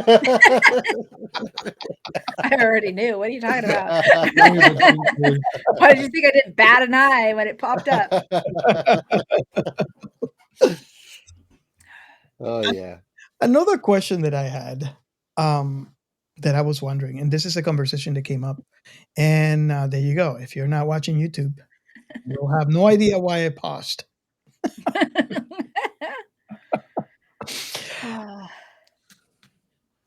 So, after that, I use that meme because I know that Chaos is a big Lord of the Rings fan. So. And I think I lost my train of thought here. It's off the rails. What do you expect? So what I was going to say is, if in the watch party that we had today, this actually came up, and I don't know if I'm making too much of it, but it's a question that I'd like to see you guys answered. I kind of got the answer from Gio, but the question that I was wondering, back when I watched this episode for the first time, and every time I watch it since in my multiple rewatch, it always comes up. Every time I watch this episode, that question always comes up. If you find yourself in a situation where, let's paint it this way, right? Let's paint it. You are attached to your significant other, or your, it could be a wife, a husband, boyfriend or girlfriend, and where you actually hear each other's thoughts. Where do you draw the line, right? Because by hearing someone's thoughts, it's kind of like a way of invading your privacy. So if you think something that might be controversial for the other person, would it be okay as long as you don't say it out loud? Since you're both in the same situation, it is most likely that this would happen both ways. Or is this something that you would be psychologically traumatized because you're trying not to think? And we all know what happens when you're trying not to think about something. That's when you think the most. Yeah. Yeah. Inception. Great example, and I'm gonna just I'm gonna plagiarize it from the movie, but I'm gonna tell you all, don't think about elephants. And now I'm gonna ask you, what are you thinking about? Elephants. Exactly. I think that Dr. Crusher. Tigers. I think that Dr. Crusher made a good point. I think at the end of the day, before I go into that scene, people are gonna judge no matter what we do or say. It all depends on the relationship you have with that person, how judgmental they're gonna be towards you and your thoughts, if they have access to that. But it was a great point she made when he said something complaining, and she said, "I thought about that, but I didn't say anything." And it's like, It's like, yeah, that's true. Actually, I mean, if you think about it, the mind is a reactionary thing. It's not like you can always control what you're thinking about. It's rather impossible. Yeah. I find quite scary sometimes when I hear people telling me they don't have like a little inner voice where they actually hear their thoughts, but most of us do. And it's not like we can control everything that goes through, and that's why we have that kind of final firewall where once we say things is that we cannot take them back if you think about it. But sometimes you're thinking about something that doesn't mean that you want to do it or that you don't. You're rationalizing those things. So even thinking about something doesn't mean that you are pro or against the idea. You could be even just rationalizing the concept that doesn't mean anything else, you know. The uh the reason yeah. why and I just had to add this before you continue. The reason why I ask myself that question every time I watch this is because I have a saying that I always said, I mean, even back in my 20s, where I say, you are a slave of what comes out of your mouth. So you better listen more and speak less. And that's where that question comes from. It's like, okay, so now you take away the fact that there's a filter. There's something stopping you from, hearing my thoughts. So I am careful when what I say, and now I can't be careful anymore because you have access to what I'm thinking about before I say it. So that's where that question comes from. It's like, where do you draw the line? Yep. There is a Bible verse, is James 1:19, but I like it because it comes to this. And I'm not very religious, but I'm a jack of all trades, and I like philosophy on a whole. And he says, "Let every man be quick to listen, but slow to use his tongue, and slow to lose his temper." You know, and I like that very much because when people are like hot-headed and they don't think too much, they tend to Mhm. do or say things they most of the time regret. You Right. know, but when you're quick to think and slow to speak, most of the times you're not gonna betray yourself by hurting somebody that you care about or you love because you didn't think what they were saying and just blur something out. You Mhm. know. There is a saying that's corollary to what you were saying before, Robert. It is basically along the lines of, it is better to keep your silence and be thought a fool than open your mouth and remove all doubt. Yeah. Yes. True. So you guys understand where I'm coming from with this thing. Yeah. So when I watched this episode for the first time, it's like, oh my God. I think I personally would be traumatized because Right. they would take that filter off. So where can I go? I mean, there's no escape, right? We Mhm. can't control what is on our heads, like Chaos mentioned. The duality. You will be traumatized. I will be sorry for whoever is connected to me. Geo, I think it would be an interesting experiment if your and my head were connected together. Who would be more traumatized? Honestly, I think Ray, you'd That be more traumatized. could just push us over the edge, man. You'd be surprised. Oh, Maybe you bro. guys will balance each other out then. Maybe you missed it at all. I don't know. Oh wow. Well, if you have the device, Ray, I'm in. I'll be your guinea pig. I'm always up for a new adventure. Oh, okay. So, Jessi, what is your thought on my question? I mean, I am an empath, so that's probably why I would be traumatized. We kind of heard from everybody here, but I don't know if you have anything to. What is your thought on that question? Well, it's interesting because I'm empathic myself. Like I feel a lot from other people. And what's interesting about in this case, even though they could hear each other's thoughts, someone mentioned this earlier, they were still comfortable with each other. Yes. Like they were still going back and forth. It was like, this is nothing. Let's say Picard was with Troy.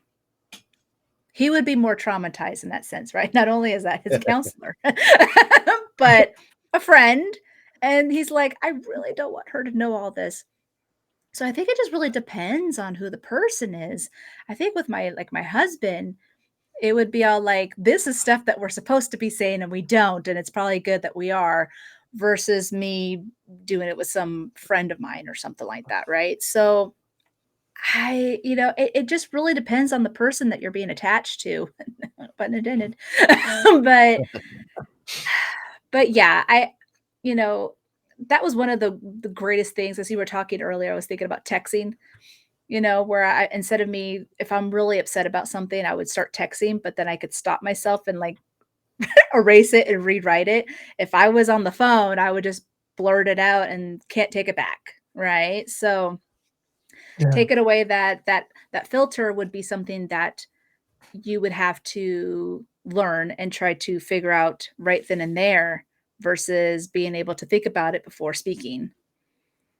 But like Yeah. I said, he was very close to Crusher, so he didn't feel like he had to until it came to his feelings. Then all of a sudden he was trying to hold. She's like, no, no, no, no, don't push it down. I know you're trying to hide this from me, and don't do it. So yeah. It actually reminded me of that anime that I mentioned that both you and I have been watching. The main character in that anime is a schoolboy, and he's the worst freaking liar you've ever seen. and you can tell he's making shit up on the fly, and he's terrible at it. And the girl who's interested in him is just letting him go. She knows he's lying, and she knows what he's hiding. She even says it a couple of times. Like, no, I'm learning to dance. It's not dungeon, it's dance. It's like, It's just like, what makes you think you're actually succeeding at this? And it's the same deal with Picard. He's like, oh, and I used to have feelings for you, but I don't anymore. Yeah. Now I can see right into your brain, dude. Like, you're not fooling anyone here. He's like, yeah, exactly. And that's why I feel like he's put all his maturity points into being a captain and being, upfront and being an ambassador and all this other shit. And his emotions are so underdeveloped and so shrunk down, and he hasn't put any effort into it, and he's just not a whole person. Yep. And I'm also wondering, like, this is after he was Borg, and this device is a lot like the Borg continuum, where they're inside your head. Yes, you can't get away from them, and they can't get away from you. Well, it's interesting. You think that's why he was comfortable? Possibly, but he still screwed up. He was traumatized, so I wonder. I mean, he was made Locutus of Borg, so he wasn't completely subsumed. He still had some of his own personality. Right. He wasn't one of the drones. So he wasn't completely overrun, which may mean that he didn't suffer as badly as other people who were completely Borg and just became a drone. But the question is, like, he's been through something similar, and he was still scarred from that, which may have added to his reticence in being fully upfront about things. I mean, it's interesting that you mentioned that. Yeah, it's interesting you mentioned that, because when he became Locutus, everything he felt and knew, they were able to extract from him, right? So that's why they knew how Riker was going to try and destroy the Borg ship, because Picard already knew it. And so they took all that and they took it from him, right? It was force away from him.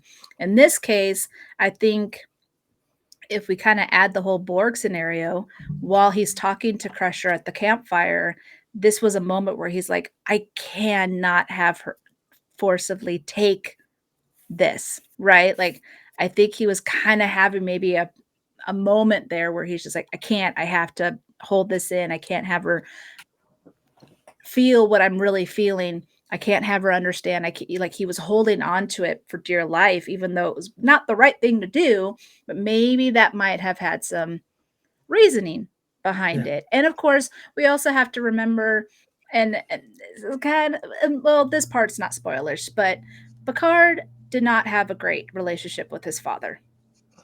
His father was a horrible person, and that was mentioned multiple times in TNG.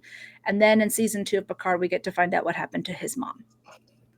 And so there was more and more stuff that were just like, okay, this kind of makes sense. He never really dealt with a lot of it, even though Crusher was the closest person to him. Those are the people that you push the farthest away. Yeah. Yep. Yeah. And I mean, in simple words, he could not bring himself to put the walls down. Just that simple. Yep. He wasn't ready, and she could tell, and that's why she said, "Not yet." Not yet.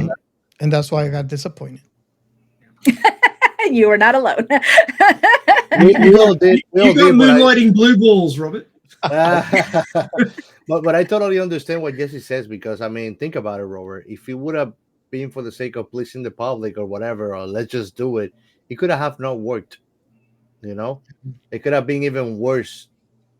Just going and knowing or feeling like something was not jiving. So that's what I'm saying. The note at the end, it felt like solace, you know, like it was not like, this is gonna be awkward now, or this is gonna be weird in between. And no, it didn't feel that way. It felt like they stayed good friends and they were close still. I really appreciate that, because you could see, I mean, Gio, you probably can't really tell because this is, one episode. I actually watched the entire season. It didn't bring awkwardness. No, it didn't. And it's so cool. And I think that's a testament to what Jessi was saying, and how they're best friends.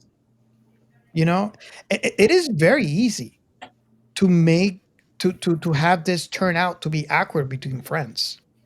Very, very right. 99% of the time, that's what happens. So that's why this is unique.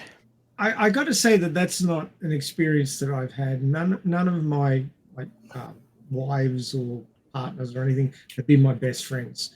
Like, best friends have always been other people, like you guys, who've shared my likes, and I've had really close conversations with all that sort of shit. Whereas, all my partners have, had different interests, and I couldn't really say that they've been best friends, because they're just not that closeness of shared likes. Like, we've liked each other, but not other things. So it's not one of those experiences that I've had. But I do read about a lot of people who say they're my life partner, my soulmate, my best friend, and I'm like, that's a lot of titles to put on the one person, If something happens, you'll lose it all at once. And that happens. Some people don't want to be that best friend with their partner, right? They want to keep it separate. And then some people, like my husband and I, we were best friends for 13 years before we decided to get together. So took you bloody time, didn't you? And, we had to figure it out. That's why you jive so well with this episode, because that's why I mentioned it earlier. I was like, I get it. I totally get it. And what's interesting is I know Robert's watched it, and Chaos, you're learning, but later on, especially in that Sub Rosa episode, I mean, I know that is the laughing stock of the Beverly episodes, because everyone makes a joke. She had sex with the candle, but she did not. Oh my God. Yes. So, but the thing is, though, is that at the very end, it actually comes more down, and you could watch my episode Chaos about Sub Rosa that I did with Danny from comics and everything. It's more of an abuse and addiction story than it is an actual love story and manipulation. So that's really what the episode's about. At the very end, it was Picard that came to her rescue. Yeah. And that was what was very interesting about it, because here we are, they, walk off. We're not going to get together. We're going to remain friends. And then 6 episodes later, he's like, there's something wrong. I need to go help her. So, and then after that, you just start to see a little bit changes in their dynamic, a little flirty, a little cutesy, not a lot, but it's subtle, but it's there. You could definitely see that they're still friends, but it's different. It's different. I have one question. Did she get the candle's consent? Actually, it was the candle that attacked her, so she didn't get Oh, that. right. Okay. Right. So the candle didn't get her consent. They just No. don't teach boy. those candles properly at school. It's horrible. It's absolutely horrible. To watch Beverly Crusher be sexually abused on TV was not the finest moment. So, yes. But it's one of my favorites because it does represent addiction and abuse and how she fought back. So that's why I see it a little differently. But of course, it's been a laughing stock for like the last 30 years about Beverly Crusher and get a candle. So yeah, I'm 30 years late to the party, so I'm a big girl. I can handle it. But but in the Picard and Crusher aspect, that's an interesting point. Nice. I want to bring up another question that came up in the watch party. And Gio, you're very familiar with this. We're talking about the whole reason why the Enterprise was in that area is because half of that planet wanted to be admitted into Starfleet. You mean the Federation? Yeah, the Federation. Gio, you do remember that conversation, and I don't know if we should start with your comments, but basically, I was wondering. I mean, eventually, we get to know, and Gio, you know now after you watch the entire. I was trying not to mention, but now you know at the end what really happened. But just solely on the beginning of the episode, the reason why the Enterprise was there. Do you think that the Enterprise should have because it seems like they were there for half the planet and not the other. I mean, we already know that the other ones they don't want any interaction, not only with the other half of that planet, but also with anybody from outside of the planet. That's that's given. And yet they abduct two high-level people Exactly. from the visiting starship and draw the attention. Exactly. Which How old are they? that was another question as stupidity. But and it was pointed out by Riker at the end of the episode, where he said, "Like, do you really want? I mean, think about it, right?" He did at the end of the episode what I wanted him to do at the beginning. To go full on war. Like, you got my two higher command individuals under your custody without my permission. This is war, you know. We all know chaos. He was trying to be diplomatic, but then when they weren't listening, he's like, "All right, now I'm going to pull out all the punches." Like, I wanted some Kirk diplomacy. I really wanted some Kirk diplomacy. It's like, I can vaporize your entire continent without upsetting the tilt of the planet. I think this will be fine without you. I think Chaos wanted that. Chaos wanted war. That's it. The question it's not called war when you can obliterate the other side. You have a point. You do have a point. The question that I'm asking is, shouldn't that Starfleet, the Federation, should they have like pull back a little and not I know that we're there to examine and to analyze before mission, to determine if they were right, and which, by the way, at the end, spoiler alert, they were not ready. But they were not, but at the end of the episode was like, are they gonna just pull back out now and don't do anything? They're probably gonna help them on their way so they can do so. I imagine. Well, the Kess and the Prit had to find their way first before the Federation. But even Beverly mentioned that in the very beginning, where she's all like, how can we accept 2/3 of a planet and not she's like, what if Australia had not joined the Federation in 5160 or whatever it was? Oi, we don't want to be part of no world government. Exactly. She's like, would we still be able to be a Federation member? Like, and he tried to be all like, no, that's not the same. Is it though? Like, would you really accept Earth if not everybody was involved?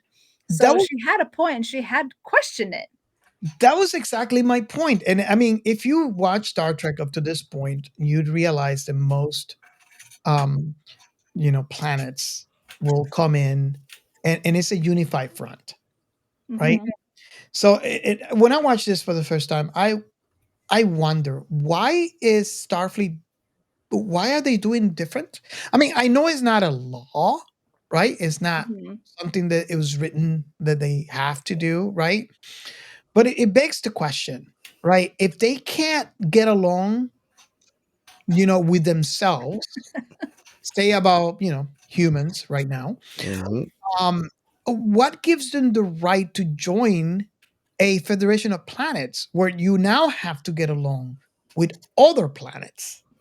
And I always Multiple different question. species and cultures. Yes. Exactly. So, Gio, I don't know if you want to, now that you have my whole thought on this question, Mhm. if you wanted to just mention what you mentioned before, or you have updated your thoughts after you hear, because I know I didn't mention this in the watch party. I just have Well, a question out. what I was thinking when it started is that Robert asked me like, why are they approaching and not talking to the other counterpart that is in this, and like they don't want anything to do with. The way I saw it is they are not responding only to that side. They're going to respond to their call, but I think that they were going to take into consideration the whole picture anyways. And of course, Mhm. they started meddling and they captured Captain Picard and Dr. Crusher, and they ruined everything before it started happening. and then the whole curtain of ugly things, the guys that call him and the ones that abducted showed their ugly side. And it was like, oh, this is an ugly situation. Uh, Mhm. but I think that by the end of the episode, it was very well answered that they were definitely not ready. Yeah. Because at the end, Riker, when he started putting in the table, this is what I am gonna do, and you guys not gonna get approved, and you're gonna get in a bigger actual loop where everybody's gonna be looking at you. He kind of made the point that they were not ready, which is interesting, having as a prerequisite global unification in order to be part of the Federation, because I think that, I mean, there's no historical data for me to use as comparison, but using it as a thought experiment, even when hypothetically a civilization reaches that, it doesn't mean that it will be able to maintain it. So you feel me? Like if we go back Mhm. to sci-fi's where there is global unity, usually like the Expanse, for example, the UN is representative for the whole Earth, but Mars is a whole separate thing, and the belters are a whole separate thing. And that's just one example. So there is always segregation no matter what, and I will come to think that anybody that is human in the solar system is from the Earth at the end of the day, even if we're on Mars or in the moon or in the belt, right? Yeah, At but the end of you don't even have to look that far. I mean, do you think that every little isolated tribal group, in Africa or in the Amazon or on a little island somewhere, we're all in agreement? Hell, no, not absolutely not. a lot of small groups like that, like not even considered countries, have no representation in the UN. So a global government would represent a certain percentage of the people, but it would never represent all of them. Yep. There would always be fringe groups that just weren't part of it. Hmm. And I think what this sort of setup with the Prit and the Kess was meant to represent, because the Kess was actually more like 3/4 of the planet, and the Mhm. Prit were a small group; they were a minority, and they were the ones that didn't want to be involved. And the same thing probably happened on Earth. I'm guesstimating, but I don't think 100% of the humans on Earth were part of the global government.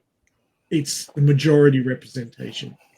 It might have Yep. to be like 95 or 98%, but there's always a small group of people like the Amish or some other group that's very insular and just don't want to be part of anything bigger. And they just go off and do their thing and tell people to leave them the hell alone. I And that's going to happen on any planet. But this is a larger group, so it's noticeable, and that's when it Mhm. causes. I think that's what helped Khan, take control of the planet prior to the eugenics war. Mm. Yeah. Think about it. There's a very old saying, and it's just as simple as every word it says: "Is divide and conquer." You know, if you have people fighting between each other, then whatever is happening on an upper level, they're too busy killing each other, fighting each other to know what's going on. So that was part of the great success of the can. And like when I watch, I can recall from the Star Treks, the 2009 movie for Star Trek, uh, the way that they show how he's going in like the surroundings, how civilization is set up, it gives me the idea of there should be an utopia. So before you become part of the Interplanetary Federation, your whole planet should resemble that of what we think is an utopia. You know, which is difficult. That's what we call it utopia, and it sounds like, oh, that's a dreamy concept. Out of reach always. It would be great. The Kes could always take the Century way out. I don't know if you guys have watched enough Babylon 5 to know what that is. But I think it's in season 3. That they the Centurion ambassador, he admits that there were 2 sentient species on his planet long before they were interacting with humanity, and the Centauri basically wiped them out. They wiped out the other humanoid race, intelligent species, and took over the entire planet. And then they went off to try and conquer the galaxy, because that's what you do. I was just going to say that that's sad, but they could have done that. Well, wasn't there like a World War III that happened on Earth prior to everyone becoming a utopia on Earth? This was the whole Star Trek dream, right? There was a big war that they all were against each other up until the point where it was like, okay, now we're going to be united. I think it's a eugenics war. Yeah. And that was a bad time to be alive. Well, at least in this world, right? Yeah. But I mean, that was always Gene Roddenberry's dream, was to have a utopia, to have everyone, it doesn't matter who you are, what you are, that we're all just united. And so in this case, that's what Earth is represented in the 24th century, is that they have finally figured it out. And now they're looking for other planets that figured it out. And Kesprit was not one of them. I always find it very fascinating how, we all know money is not a thing for the Federation. And how what you could bring to humanity, what you could bring to Starfleet is actually the money. The currency. Is the actual currency. So the more you can bring up to the betterment of Starfleet, the betterment of humanity, the better apartment you get, the better, and no one dies of hunger. Everybody eats. It's just the quality of living depends on what you can bring up to the plate. And I find that really fascinating. I don't think we can get there because there's always,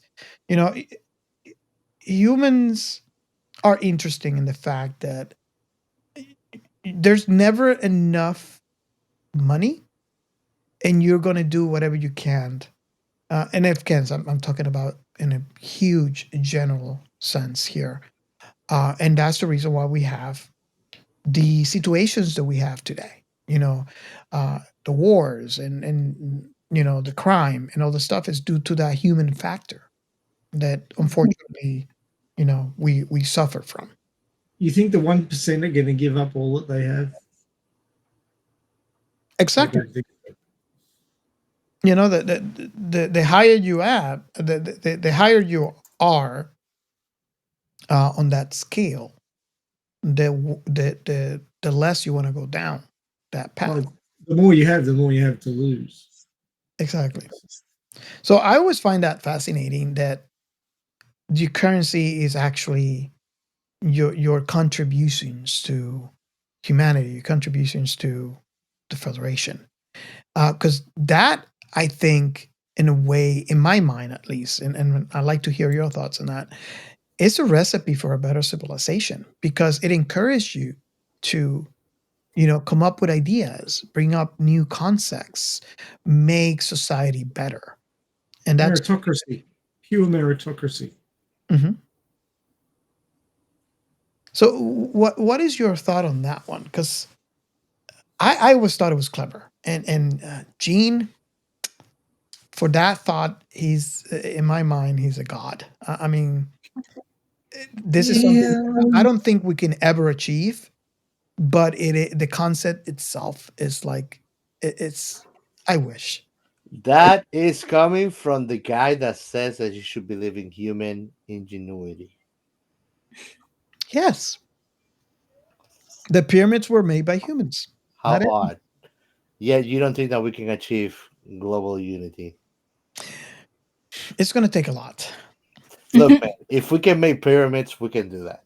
If we cannot do that, I think that the aliens did pyramids. Forget about it. I think the only way that we'll ever achieve global unity is if we have an external enemy that we have to come together to protect ourselves from. That Don't would be worry. the only way it would happen. I'm planning my trip to Mars in a couple of years. I'll take care of that. Okay. What was that race that the Federation and the Borg got together to try to fight because they couldn't fight by themselves? Species 4271. That is the perfect example. I mean, who would have thought? The Borg? I mean, Starfleet, anybody in Starfleet, anybody in the Earth, you just mentioned the Borg and they're afraid. Right. It's fear. It's pure fear. Now they're joining to fight this race. Mm-hmm. That's the best example I can bring up. The enemy of my enemy is my friend. Well, even the It's Dominion War. Oh, yes. The Dominion War. That was horrible. That was a lot. That was horrible. That was a lot. Yeah. And I had this conversation with Gio. I don't think he can. Well, then again, I couldn't blame him because he hasn't seen the entire thing. But I don't think he grasped the gravity of the situation on that Dominion War. Ray and Jessi. There was another huge pile of paranoia on the opposing side. Yeah. Yes. Well, with everybody, I mean, and it was kind of funny because not only with the Dominion Wars where they were all trying to fight against the changelings, but then they were almost also fighting each other. Like the Klingons just went off. Like Garon lost his ever-loving mind, right? So I got shocked when the Romulans joined. I was like, what? Yeah. Something's bad when they're joining in. Yeah. Wow. Yep. So yeah, there's and I was telling Gio, there was a lot of lives lost in that war. Oh yeah. A lot. I think it was worse. Well, it was worse than the Eugenics Wars because at least that was only Earth. This one took over all the planets that were involved for the Federation. Mm-hmm. So it was tragic. It was really tragic. So wow. Okay, this took a dark. It just took a dark turn. My apologies. That's okay. Okay, so should we bring? I don't know if you guys have anything else to add, but should we bring in the typical last question that we ask on the show? Sure. And if you are new to the show, that last question that we normally ask is basically a combination of all the rewatches. In the case that you have rewatched this as many times, I will definitely fit in that bucket there. But what is your last thought specifically for this episode. I'm not sure how many times you rewatched this. I definitely have. Um, so I don't know who wants to go first. Okay, the chaos wants to chaos first. So I'll be straight to the point. I think it's simple. It has a beautiful message. Uh, that we could all learn from is to deal with the things that we have in our heads that we don't want to deal with. Uh, not I think that we shouldn't wait for certain things because life is not waiting for us. There's no perfect moment sometimes for us to talk or do things. We make those moments. And I think that what happened between Crusher and Picard was the perfect example of that. I mean, if this wouldn't have happened, they might have never got closure about those unresolved feelings that they both were keeping inside. Uh, I think that was the biggest takeaway about this a specific episode. Um, and I think that that's a cool thing about Star Trek too, is that every episode, like we were talking about before we started watching Rover, is an arc on its own that has its own moral message. Uh, you could watch Star Trek and just jump into any episode, and it's not like you will have a bunch of lagoons to be filled up with questions. Each episode will bring the problem, the solution, and the whole development throughout it. Sometimes it would extend into two-part thing, but that's how it usually goes. That's one of the things that I like the most too. That allows me to enjoy it anytime, anywhere. I awesome. could definitely add to that. So I think the big takeaway here is something that Picard and Crusher had to learn, and even Kesprit had to learn, and that was to listen to each other. Yes. That was like the main point, right? So Picard and Crusher were forced to listen to each other because they were hiding Hmm. their feelings for so long. And then Kesprit also had to be forced to, because all they were just assuming the other side was doing something wrong. Yes. Right? They were never actually involved in talking with them. I think Troy had even asked, what is his name, Morak or whatever. They were like, "Well, when's the last time you talked to the Prit?" "Oh, it's been over 100 years." And she's like, "Well, maybe they changed." No, no, no, they didn't. Like, Yep. he refused to even like the thought of them being different was like, no, they're the same. We're not even gonna approach that.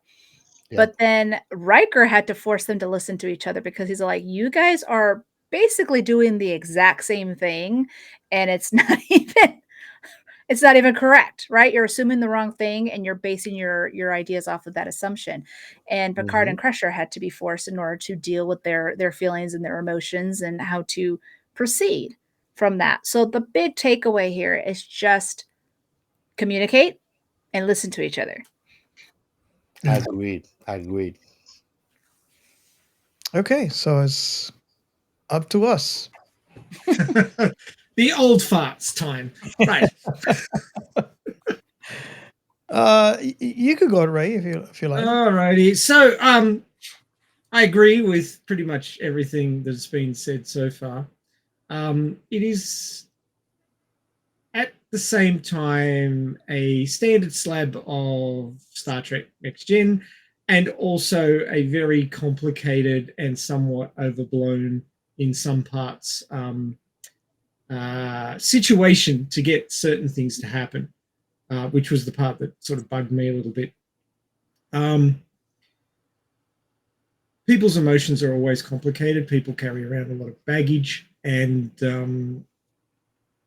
as I've previously said, Picard isn't exactly an emotional paragon.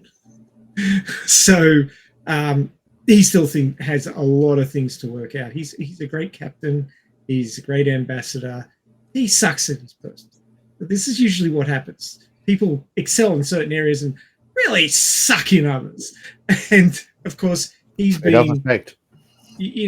captain. He's been up there in the spotlight, and he becomes an admiral later on, and all this sort of stuff. And yeah, his career is great. His personal life is shit. So you see this a lot with people excelling in one part of their lives, and the other part is just a train wreck. So this is Captain Picard in a nutshell. And as Robert says, I've got more of that to find out about when I watch the last couple of seasons of Picard. But at least it stays true to form. It's consistent. Consistency, Yeah. Always important. Always important. I'm a big fan of internal consistency. But going back to the episode itself, it's your standard left hand, right hand episode. You know, something's going on in the left hand and something's going on in the right hand. And initially, they feel completely disconnected. Crusher and Picard are forced to deal with their feelings because of the situation that they find themselves in. Meanwhile, there's these two governments that aren't getting along and are just completely screwy in the head, and poor Riker has to deal with it, and he was way more patient than I would have been. So, but as Jessi has quite intellectually alluded to, there is an overarching theme in both hands, both the left and right hand of this episode. And I think that's where the sort of the tenacity of the storytelling lives, in that you can tell two what appear to be completely different storylines in an episode, but they are tied together intrinsically. And again, it's one of those sci-fi viewing experiences where you can view it from a very shallow level and just see, they're failing at working their feelings out, while these other dickheads are just, completely failing at being governments and sensible people, and they're never going to get into the Federation. Screw that, it's not happening. And you can just take that, but then you can look at the deeper meanings, if you're so inclined, and get a whole bunch more information and depth and understanding out of it. And it often takes, a rewatch 25 years later to get any of that, because young people don't necessarily delve that deep, and they read what's on the surface and then move forward. But if you've got the time and the wisdom and the interest to look deeper, you can find a lot more going on in a lot of sci-fi. Even Star Trek, which has pumped out a lot of episodes, and you'd think that with that many episodes it'd be all diluted and there wouldn't be much to it. But no, there's depth. Yes. There's depth to all of these things, and I suspect that you and your wife Robert had a lot of conversations about the depth in Star Trek when you went through the entire fucking thing, which amazes me. I don't know how you did it. Well, I was like, yes. So, I just went along with it, and I was happy to oblige because I have done this before. And one of the cool things about doing it this time around is the fact that we have new Trek that I did not have the last go around. So, and there's more Trek coming. So, I mean, just a general comment about Trek is that every series has its own bent and its own focus. You've got the exploratory things going on in Voyager. You've got these sort of keeping the Federation together things going on in TNG. You've got the darker side of politics and war in DS9. I mean, every series has its own angle and its own bent, but it's still trying to portray a future that we can be generally positive about, that people will be trying to make things better, not worse. Not all people, but yeah, Federation is trying to make a better place for people. And they don't always get it right, and corruption is a thing. And that was actually something I was going to bring up earlier, but it slipped my mind, was that it's great to have a society based on merit and what you do being rewarded, rather than, money being involved. But then again, who's making those decisions? If they're not, upfront and, honest, then the whole situation falls apart again, just like the corruption that we find in many governments in the world today, probably all of them actually, because people are like that. I think Trek is not foreign from that aspect, because if you look at Picard season 1, we could see that. Section 31. Well, not necessarily that, but the main, you know, Vulcan commander that technically was a Romulan. Mhm. Mhm. We could see it there. I mean, you know, it's corruption. Unfortunately, it's everywhere. Hmm. I mean, human society, I don't think is ever going to be even close to perfect. Humans are fallible. Humans are greedy. Humans want things that other things have that they don't. And I think there will always be violence. There will always be the haves and the have-nots, the intelligent and the less intelligent who use physical force to get their way.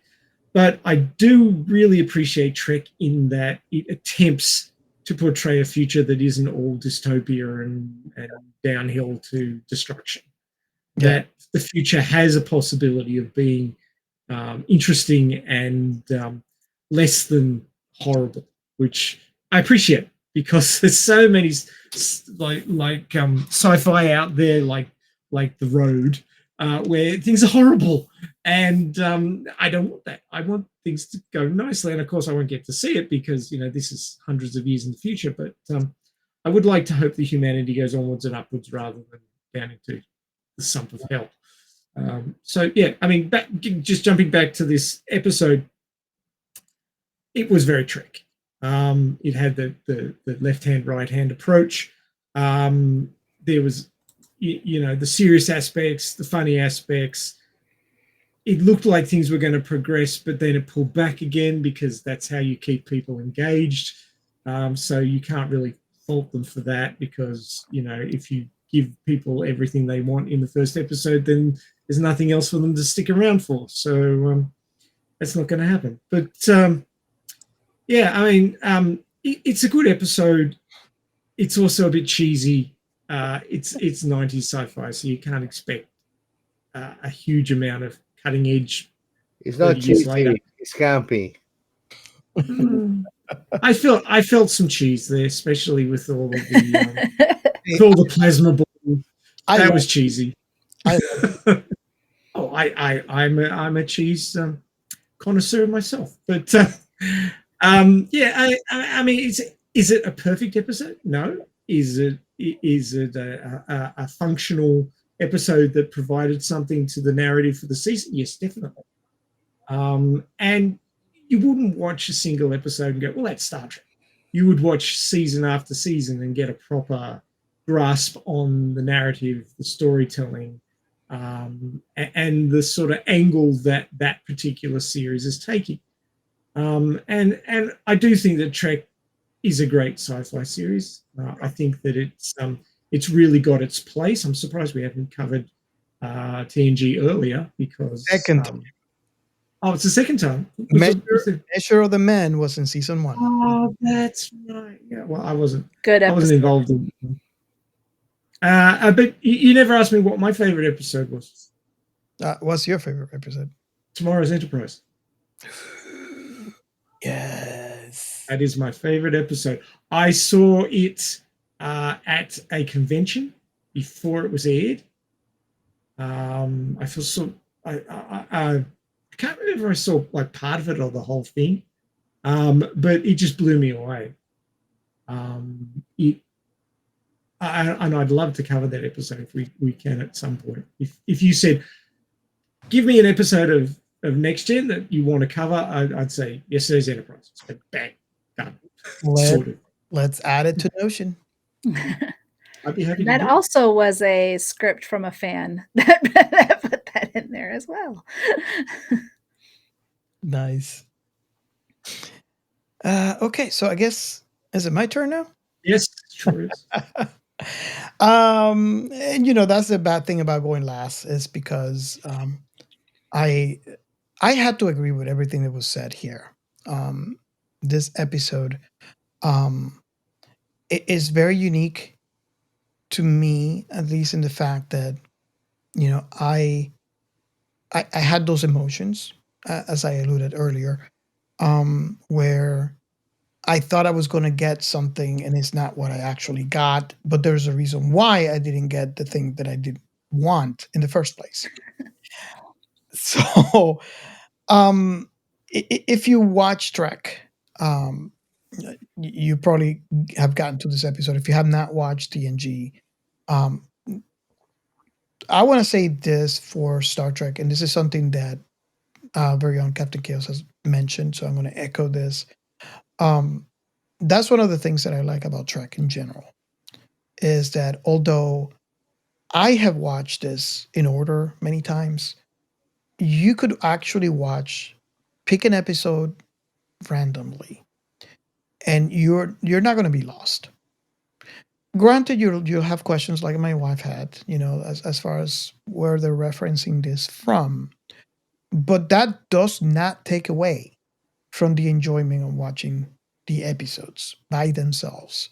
And this is true to any season on any of the Star Trek shows, starting from the TOS, the original series, all the way down to Strange New Worlds. And I really appreciate that. This episode in particular, I really like because it explores philosophical and psychological questions about being human. And if you listen to the show long enough, you know that I am all in when a show or movie or any type of IP deals with not only scientific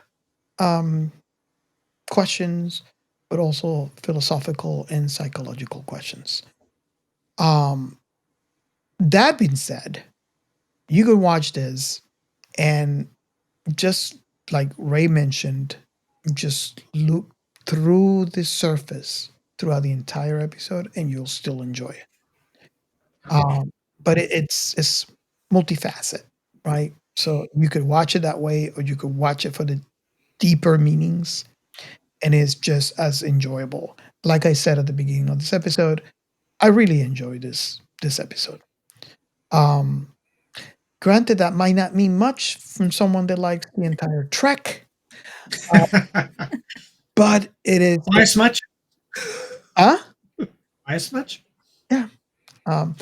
So yeah, that is my last thought. The more I watch this, the more rewatch I have of this episode, the more comes to mind, the more I'm reminded. Because if you know, there's a lot of episodes on Star Trek, and you tend to kind of forget a specific episode until you start watching it and everything comes to surface. And that's another thing that I enjoy about Trek. It's how everything rushes back from the very first time that I watch, and adding up to all the rewatches for any of the episodes that I watch. It's good. It's good writing too. I mean, Mhm. to write on different levels and have deeper meaning there that isn't necessarily going to be picked up on a first watch, but if you really get down into the nitty gritty of the episode, you can find deeper meanings and deeper connections between that left and right-handed plot lines that I keep talking about, which they do a lot in Trek. And I mean, it's just as well that it has deeper meaning, so that we get podcasts like Crusher Combo. Yes. Because otherwise you'd have nothing to talk about, would you? Exactly. Oh, I got plenty to talk about. And please thank your husband, because I like to think that we wouldn't have Crusher Combo if it wasn't from his introduction to you to the Trek universe. I will pass on the message to him. I was actually in between. I was texting. I was like, I name dropped you. He's like, why? I was like, a lot of sci-fi. He's like, oh, got it.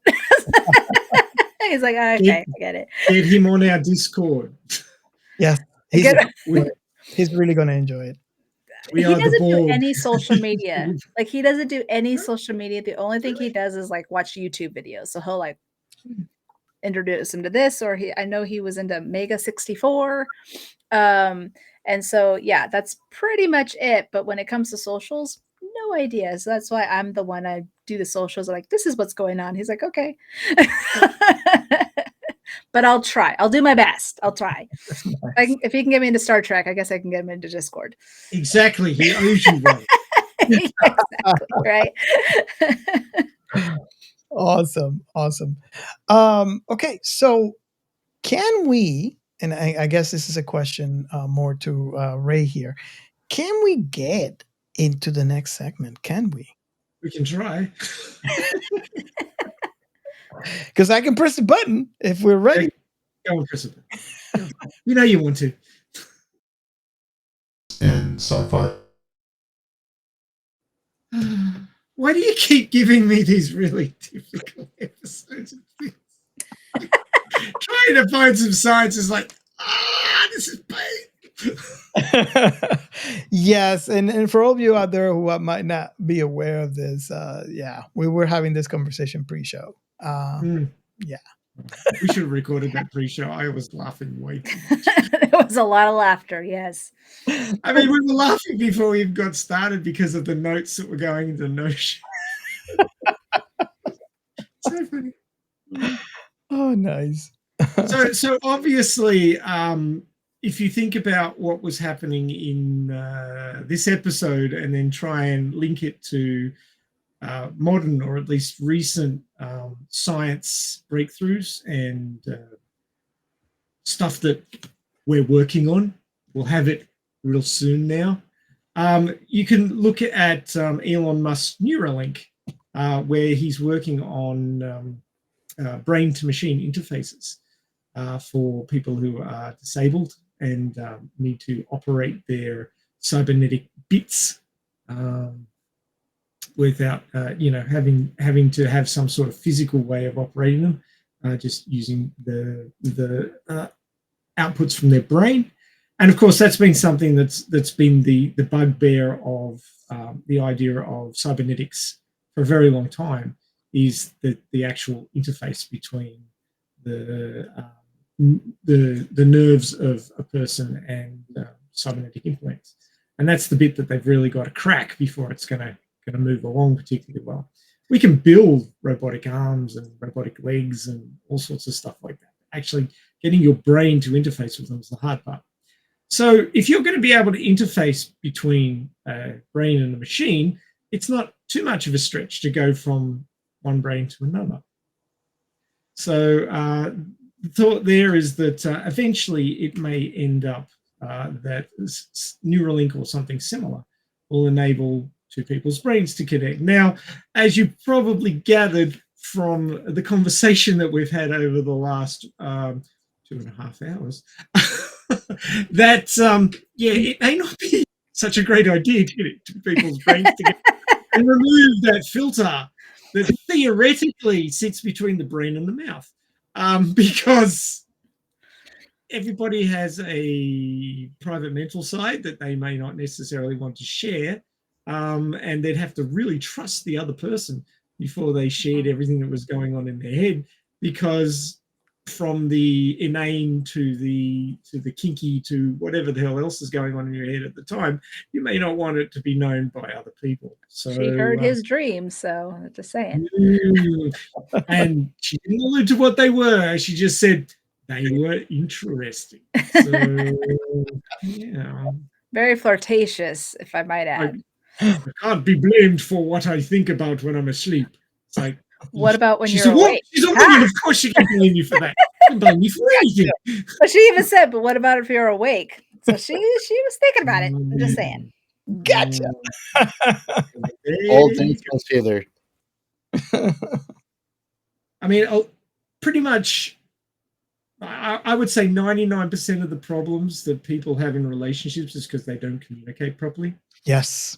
Because of fear of the other person not accepting what they want to communicate, or not wanting to know what the other person's thinking because they're afraid of what they do think. And so it's like fear of speaking out, and also fear of getting back. And all this fear just blocks everything up, and then the relationship falls to pieces because the communication isn't there. I always say, don't let the brain fill in the gaps, just communicate. Because human brains have a tendency of filling up the gaps whenever we don't have the full picture. Yep. And it's better if you just tell them. That's how you get religion. Yep. But I'm not going to say anything more about that because I'll get berated in the comments. But connecting two people's brains together, it could be wonderful and it could be terrible in equal measures. Apparently, like Jessi said, depending on the person.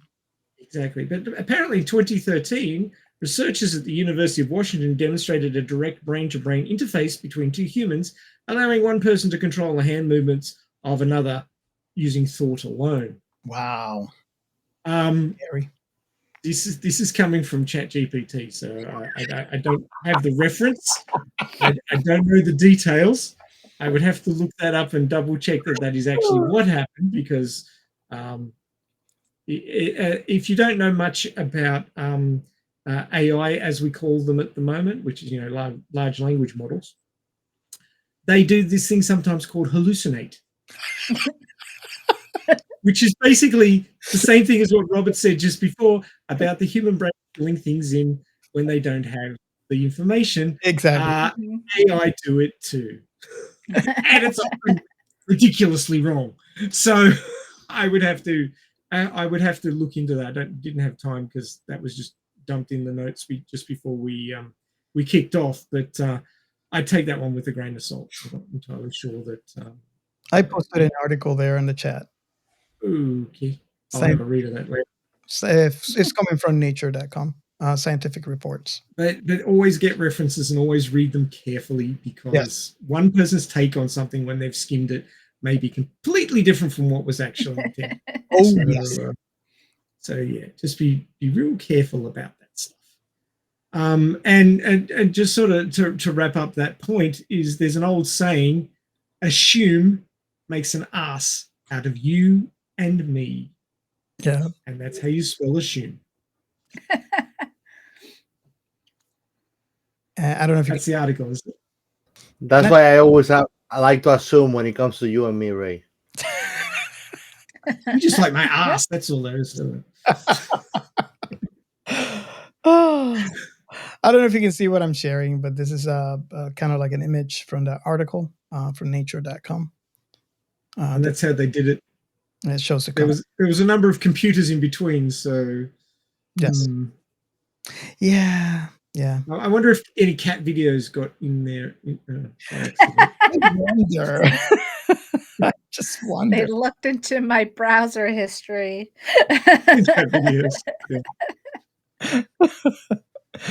Oh, nice. Okay, so you guys have any science? It was like I said before. If you guys weren't in the pre-show, you probably would know. But yeah, it's one of those that, and it's okay. We have had those episodes where we just don't have any science. It's quite all right. It is science fiction, but yeah, I just had to figure that the Neuralink would be a great addition to this segment. Yes, sometimes the sci-fi is more fi than sci. Yes, and you just have to live with it. Yeah, and that's what we love about it. I mean, as a matter of fact, we talked about this many times before. This is what I love sci-fi so much, is because it is a thought experiment. And it allows us to experiment with different scenarios, could be societal or technological, and allows us to examine and see, how it would play out with society. And when you're an overthinker, you do lots of that. Yes. I do. Sorry. That's all right. Jessi from Crusher Convo, thank you so much for joining us. We really appreciated your input and it was great fun. Do you want to tell everybody where they can get a hold of you so that they can go off and explore your podcast? Of course, you could find me on Instagram and Threads at Crusher Convo, and my YouTube channel at Crusher Convo, where I've been dropping videos this season. I will be wrapping up the season with doing a review of the final season of Star Trek Lower Decks. So that would be the end of it all. But yeah, I'm taking September off for a little bit, and then I'll be doing Beverly Crusher Day, and then hitting into Lower Decks after that. But yeah, that's where you could find me. Yeah, and I invite every one of our listeners to go into the YouTube and subscribe. It's great, great. If you enjoy TNG, you have to. Thank If you. you enjoy Crush, the Beverly Crusher, you have to. It's actually It's a requirement. Yeah, Required reading. exactly. There'll be a test later, so prepare yourself. yeah, yeah. Get a season 2. Yes, I'm going to test everybody. I'm going to quiz you all if you've watched the season. Actually, we've had two in the Elita Army. We've had two Elita universe quizzes where we've got people together and quiz them on everything to do with Elita, being like the source material, the OVAs, the movie, the novelizations. And I'm the quiz master, so I've been pretty brutal. I've gone from easy to, oh my God, where did you find that? So maybe you should do something like that. You should get some people who consider themselves Crusher aficionados and get them in for a quiz. There is actually one, there's a podcast called Trexperts, and and he'll literally quiz you on anything when it comes to Trek. And I told him, I was like, I know a lot about Beverly, but the moment there's a buzzer involved and I'm gonna blank out. Like it's gonna be like, huh? But there is something on one of my photos. I had done my own little lacars and I put numbers on there, and the numbers represent the Crushers. So if anyone looks very hard enough, you might be able to figure it out. There's only been like a couple people that were able to figure out a couple of them, but not all of it. And I'm still waiting for that person to see if they can see if they could do it. Awesome. Okay, so there's the invitation for you to go search the. Jessi, do you have socials that people can interact with you on? Yeah, that was Instagram and Threads at Crusher Combo. Cool. So if you want to interact with us, three crazy guys over here, you can jump on our Discord. If you have a look in the show notes for the pod, you will see a Discord link. You can click on that one. You probably have to get Discord if you don't have it already, but if you do, you can pretty much instantaneously join us on our Discord. Now, as Robert has said, we have a channel for everything, and if we don't, we'll make one for you. So there are a lot of channels, so you will need to select which bit you want to see and which bit you don't want to see. But having done that, then you can join in any conversation in any channel, and we'd love to get your input on this episode or any of our back catalogue. And of course, if you have any ideas for other IPs that we should cover, we'd also love to see that as well. And of course, if you'd like to come on like Jessi did and be our local area expert, we would love that as well, because we love to learn about new things to do with sci-fi. And I know a few more things about Beverly Crusher than I knew before we started this. So thank you very much, Jessi. I appreciate your knowledge, and hope that you will come back and join us again. And we'll find out more stuff, because there's always more to learn, more to see, and more to enjoy with science fiction. Speaking when of you science fiction, when you get into season 3 of Picard, hit me up. I will have to push that up my watch list. I'll look into that. Oh, maybe we can bring you back for that, Jessi. Maybe. Yeah, there's a lot to unpack on that season. Okay, I will get into that, I promise you. Okay, so we have a couple of websites. The first one is sciencefictionremnant.com. That's our home base, where you can find this episode and all our back catalogue. We have many, many different IPs there, because we're complete sci-fi nuts and we'll basically watch anything. So jump on there, see if you can find something that you like. You may find something new to enjoy. You may find something old and much loved and get another perspective on it. But we do love our sci-fi conversations, and you will find them there. You will also find short articles, which are, like a 4-minute read with things to do with science fiction, science, and adjacent topics from writers from the pod and outside. Hopefully you'll find those interesting. And of course, if you would like to write something and add it to that wonderful resource, we'd be very happy to have a look at what you've got and possibly add it to the articles there. Of course, one of our recent articles had to do with sonic showers and how they might work. So check that one out. It is a very interesting but short read. We also have a website. This is sci-fi.net, which is in its infancy. It's for creators. So if you're a sci-fi creator and you'd like to get in on the ground floor with that one and help us bulk out that website, and you can advertise what you're doing there. You can be involved in the creation of that resource, which will be for all creators to get their stuff out there, interact, and pass around ideas. And hopefully everybody who's a creator will get something awesome out of that.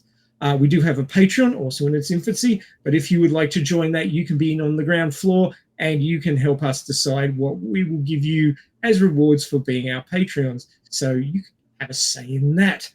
So do consider that if you could afford a small donation towards the pod this once a month, because Robert's footing the bill for that at the moment, and it is not the smallest amount of money. So any help with that would be muchly appreciated.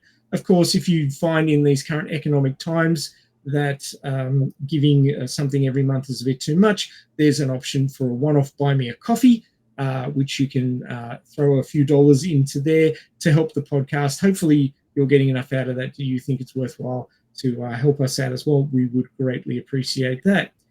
Don't forget our hotline. You can leave us a message on 1305-563-6334. That's 1305-563-6334. Of course, drop the one off if you are in the continental United States, but if you're in the rest of the world, you'll need that and also the prefix to contact the US. You can leave a message there anytime, day or night, and it can be a message of appreciation. You could be telling us about what you're doing, which is related to sci-fi. You can be paying out Chaos because he's waiting for his first 1-star review. He would greatly appreciate that. And of course, if you're willing, we're very happy to play your message on our next recording and speak around that idea. And of course, you can also contact us there if you want to come on the pod with your own IP that you're interested in, that you would like to talk about and be our local expert like Jessi was today. I'd like to thank you all for joining us. It's wonderful to have listeners who keep coming back. And if this is your first time and you got to the very end of the episode, which is like nearly 3 hours long, well done. You have a lot of patience and we appreciate that. And of course, we are long form, so most of our podcasts do run long. We love our conversations. We love our guests. We love our sci-fi. And we hope that you will join us again and check out our back catalogue for more interesting sci-fi as we discuss stuff on Science Fiction Remnant. Thanks very much for joining us, and we'll catch you next time. Thank you.